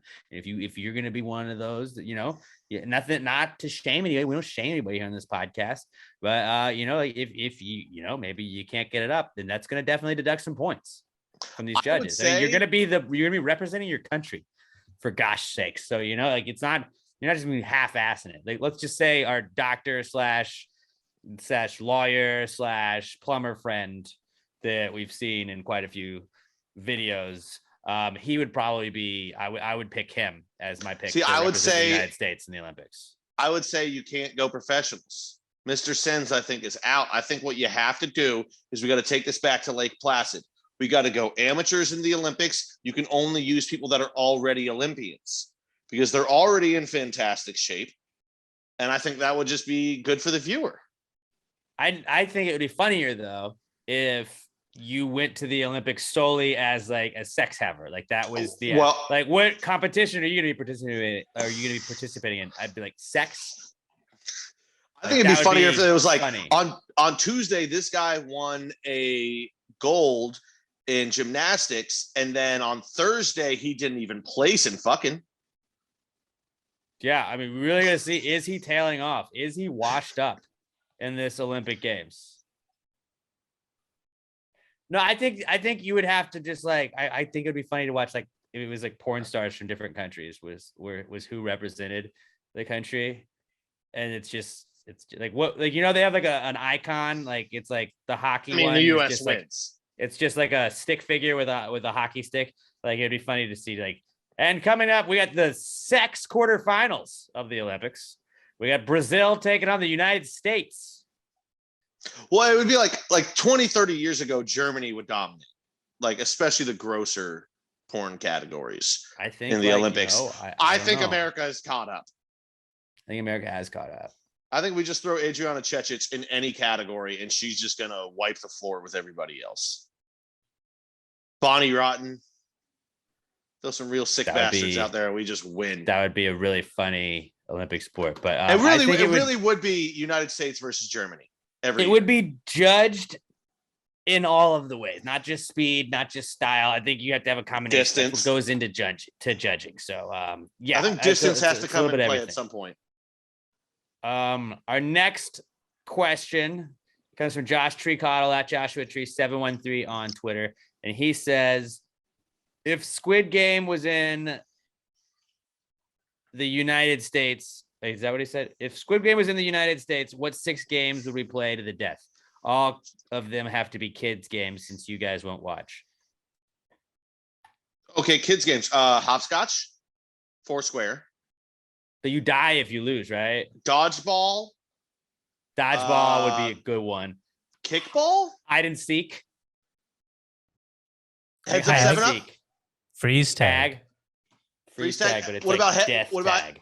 heads up, 7 up? That's too risky, but yes. Wall ball. No, it would be Marco Polo. But I was going to say some pool games would have to come into it. What was it?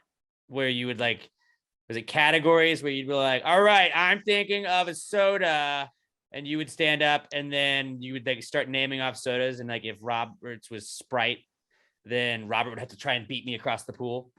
Like that would be a good one. And if you lose, you're just dead. Sorry. A shark gets you. Yeah, and they release you into the Shark Tank. You drop. So in there. dodgeball's definitely in. I think hide and seek is a great one too. Like Hide and don't seek get has found. to be in. Don't get It's a found. Hall of Fame kid game. Marco Polo. You got to have a water sport in there. That's Marco Polo would be a 3. good one. That's 3. Tag. The Freeze tag tag. is so much like hide and seek and Marco Polo almost in a different way. So I feel like tag is a little bit, I don't know. I said wall ball earlier. Wall about ball that? would be cool. Okay, so we'll do Ooh. wall ball as 4 instead of tag. Tether ball, Tetherball. Nobody understood it, but it was fun. Foursquare, That's 5, and That's Foursquare is Death Square. 6. Death Square. Foursquare is 6. Yeah. There we go. That's 6. There you go. And that's the games we would have I'd for compete Squid in that. Game. But again, we're more focused on our squad game, not our Squid Game. So Yeah. Good question, Josh. Our last question this week comes from Alexis Garcia at Alexis Texas _, and she says, if you have an iPhone, is there any reason to not have your read receipts on? Yeah, I don't want you to know when I'm not responding to you purposely. That's 1,000%. That's what my thinking was, too. I don't put mine on because if you have yours on I and you also- don't respond to people, that's the meanest fucking thing ever. And I'm bad. Like I'm notorious. Like, I don't know about you, but I have so many instances where like, I'll go back and be like, fucking Robert hasn't texted me back. And then I look and like, I've typed out what I was going to send to Robert and I never hit send. So then I like just went on with my day. And it's like, my whole message to Robert was sitting there and I never hit the send button. But like Robert would, if you could see read receipts, Robert's like, why is this asshole like not responded if I was responding back to something? Or like I have a terrible habit of like opening it and then like if like ooh shiny object comes up and like I could click onto Facebook or whatever, like I don't ever respond and it's like, well, Alex hasn't got back to me in 6 hours. And it's like, Alex is just an idiot, dude. Like you don't even know that I'm like avoiding you. And sometimes like my brother has his on. A lot of people I know have theirs on, and I think it's a bold move. It's Like, a you're psycho move to me. You're a It's a better psycho person than me. It holds you more accountable, I guess. But like when I text my brother, like I can tell when my brother read that, and it's like he didn't text you back until 5 minutes later. What the fuck was he doing?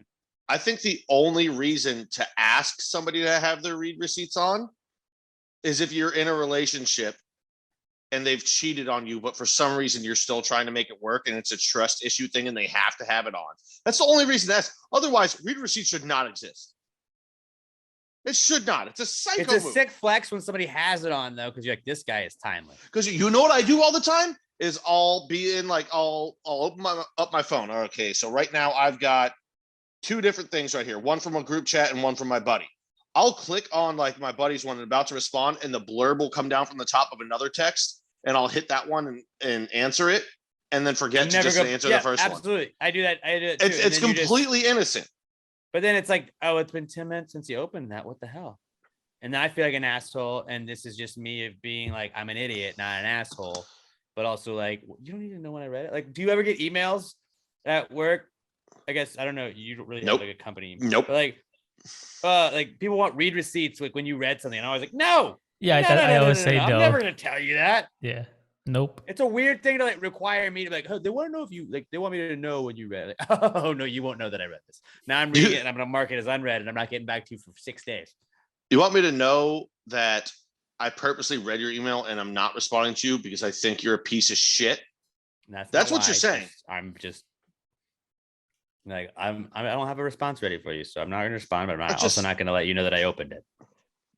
If I did see it and I don't want to respond, I don't want you to think like, because there are instances where like they'll just say something, okay, I saw it, but I just don't feel the need to respond. And then they're like, well, why didn't you fucking respond? I don't know, because you just said that's why I like that Apple is kind of giving you the Sunday. Like, you can just fucking thumbs up. I can just give you a thumbs up or an exclamation mark. I don't even want to give you that. Sometimes I don't want to respond to you. I use that 99% of the time for like group chats, but it is nice to just be like, if I'm like, hey, like Robert's like, hey, I'm coming over to do the podcast today or whatever. Like, I'll be there around 3. And I'm like, okay, cool. Like, awesome. I'll see you then, dude. And then Robert doesn't have an iPhone, but if Robert was just like thumbs up back, like reply to the text, not the emoji or whatever. Like, then I'm like, okay, cool. We don't need to have another discussion about this, but it's just like, gotcha. Got it. Cool. Ooh, what if instead of it just saying red underneath it, it threw up the GIF of, oh my God, what's his name? Son of a bitch, I'm ruining this whole thing. I don't know. You literally didn't give us any examples. Who's the Craig Anderson, the black comedian who's in Pineapple Express? He's like, I seen it. What if that's what popped up? Then I'd be okay with it. Craig Robinson. Craig Robinson. Damn it, not Anderson. Daryl. You could have said Daryl from The Office. I was actually trying to remember his name from Brooklyn Nine-Nine because I just spent 4 months watching that. Now it's over and I'm sad. He was the Pontiac Bandit. Mm-hmm. He's great. I love him. Oh, I know. Craig Robinson, man. Take Your Panties Off. All-time great song. This is a really horny episode that we did today. So the oysters we ate. Although, yeah, we shouldn't have eaten so many oysters beforehand. God damn. So yeah, I don't think read receipt, like, is there any reason to not have it on? Yeah, because you're a normal fucking person. There's a lot of reasons. I'm not saying you're weird if you have it on. I think that you're a better person. I think you are, because you're holding yourself accountable, and I don't need to be held accountable on like opening a text that I'm gonna forget to like go back to. Not because I don't value you or discussing things with you. It's just because I'm an idiot and I forget to reply to things because I see something shiny that happens on TV or whatever, and I'm like, ooh, you're a psycho if you have it on. Anytime I've ever texted anybody and I saw underneath the text red, I was like, oh, you're a fucking crazy. But that is awesome though. Like if you're trying to if you're setting up plans with somebody, like if I'm trying to make plans with my brother, I'm like, all right, yo, you want to do this tonight? And like you see that like it hasn't been read at all. You're like, okay, well, he hasn't got back to it. So like, cool. But like if it's been read and it's been 2 hours, I'm like, all right, this is probably not happening. You know, like you can kind of get a gist of that. Like I wish there was a way where it's like you can be like read angrily. Like a Facebook emoji response where it's like red with fury. And you're like, okay, well, they were not happy with that. That's why they're not responding. Or I could at least, no, we don't need that. If you don't have the read receipts on, I can hit you back like an hour and a half later with just the question mark. Because maybe you did read it and just forgot to respond or something. Or, you know, if you're ignoring me, I hit you with the question mark afterwards. I'll be like, hey, Dick, respond to me. It's one of my buddies. And they're like, I don't want to do that. I'm like, cool. But like, if you have the read receipt on, you know, you're just Alexis, take read receipts off. It's one more responsibility you have to have. But if you're able to do that, then it's a sick flex to have, I think. Actually, you know what? Not doing it. Can you give me one good reason to have them on? I'm turning it back on you. So people think you're timely. Tweet us back right there. Tweet us back why you have it on and why you think other people should. Because I gave you a reason. I will never. No, I don't think that's a good reason. I think it's a great people reason. Think you're timely. I think the only Does way Android have read receipts, Robert? Yes. I think the only time to have on read receipts is if you're in a failing relationship that you're trying to make work and neither of you trust each other. No, I have mine off. Okay, but like, do you think it's weird when people do have it on? Like, or do you think that it's like this guy's timely? I think it's weird. I think my brother has them on, but I think that's just because he doesn't even know that's a thing. Yeah, he doesn't know that's a thing. Right, like I was gonna say, if you're over 60, like my dad probably has it on. If I looked, I don't think he even knows that's a thing. In fact, I can look right now if he's fucking got it on. No, we don't need to know. We're good. No, I'm just looking for my own self. Well, then fucking end it, man. Read receipts. I say are Yep, he's got it on. unnecessary, but it's a cool, like, timely, like, this guy gets back to me, or guy or gal gets back to me in a timely fashion.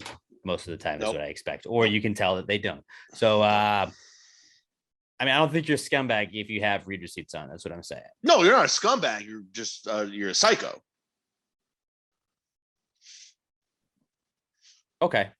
All right. And on that note, at Pass the Gravy Pod, I'm at Alex J. Middleton. Pat's at not Pat DN. Robert is at Robert Barbosa 03. Robert has a podcast called A Recent Study Suggests. You can hear episodes of that every single Monday. Tell us what you talk about this week, Robert. We talked about how we are bad at DIY. We're so prideful, but then we just end up calling a professional to help after 5 hours. You want to do it right? Mm-hmm. Just call a therapist. But see, maybe if you're not a DIYer, you can go with our therapy handyman hybrid service. Thing. There's something there. And I think Gravy Tech's going to get that done. But A Recent Study Pod on Twitter and Instagram, give them a follow and go listen to them on iTunes, Spotify, iHeartRadio, wherever you listen into podcasts. I also do a podcast that we talk soccer and football. It's called the Claret and Big Blue Podcast. I do it with my friend Mike Fish. You can listen to that on Tuesdays. And then you can obviously Pass the Gravy is on Wednesdays. We have the Time Machine with Andrew Green. We have the Weekly D podcast. We have Disappointed But Not Surprised. You can listen to all of those as part of the Pass the Gravy podcast network. There's a podcast for you to listen to every single day if you're looking for all that content. But we appreciate you guys listening. Please give us a 5-star review on iTunes, Spotify, iHeartRadio, wherever else you're listening to us. Just give us a 5-star review. Share us with a friend, and share the videos we post. Share the little clip videos. It helps us get shared a little bit more. And watch the video version. There's so many things that I do on here just to make Robert laugh. It's great. And start calling people toots, unless it's a chick, but start calling your friends toots. And then, be good to each other. Love you guys. And until we talk to you guys next time, Pass the Gravy. Yeah. Bitches! Baby,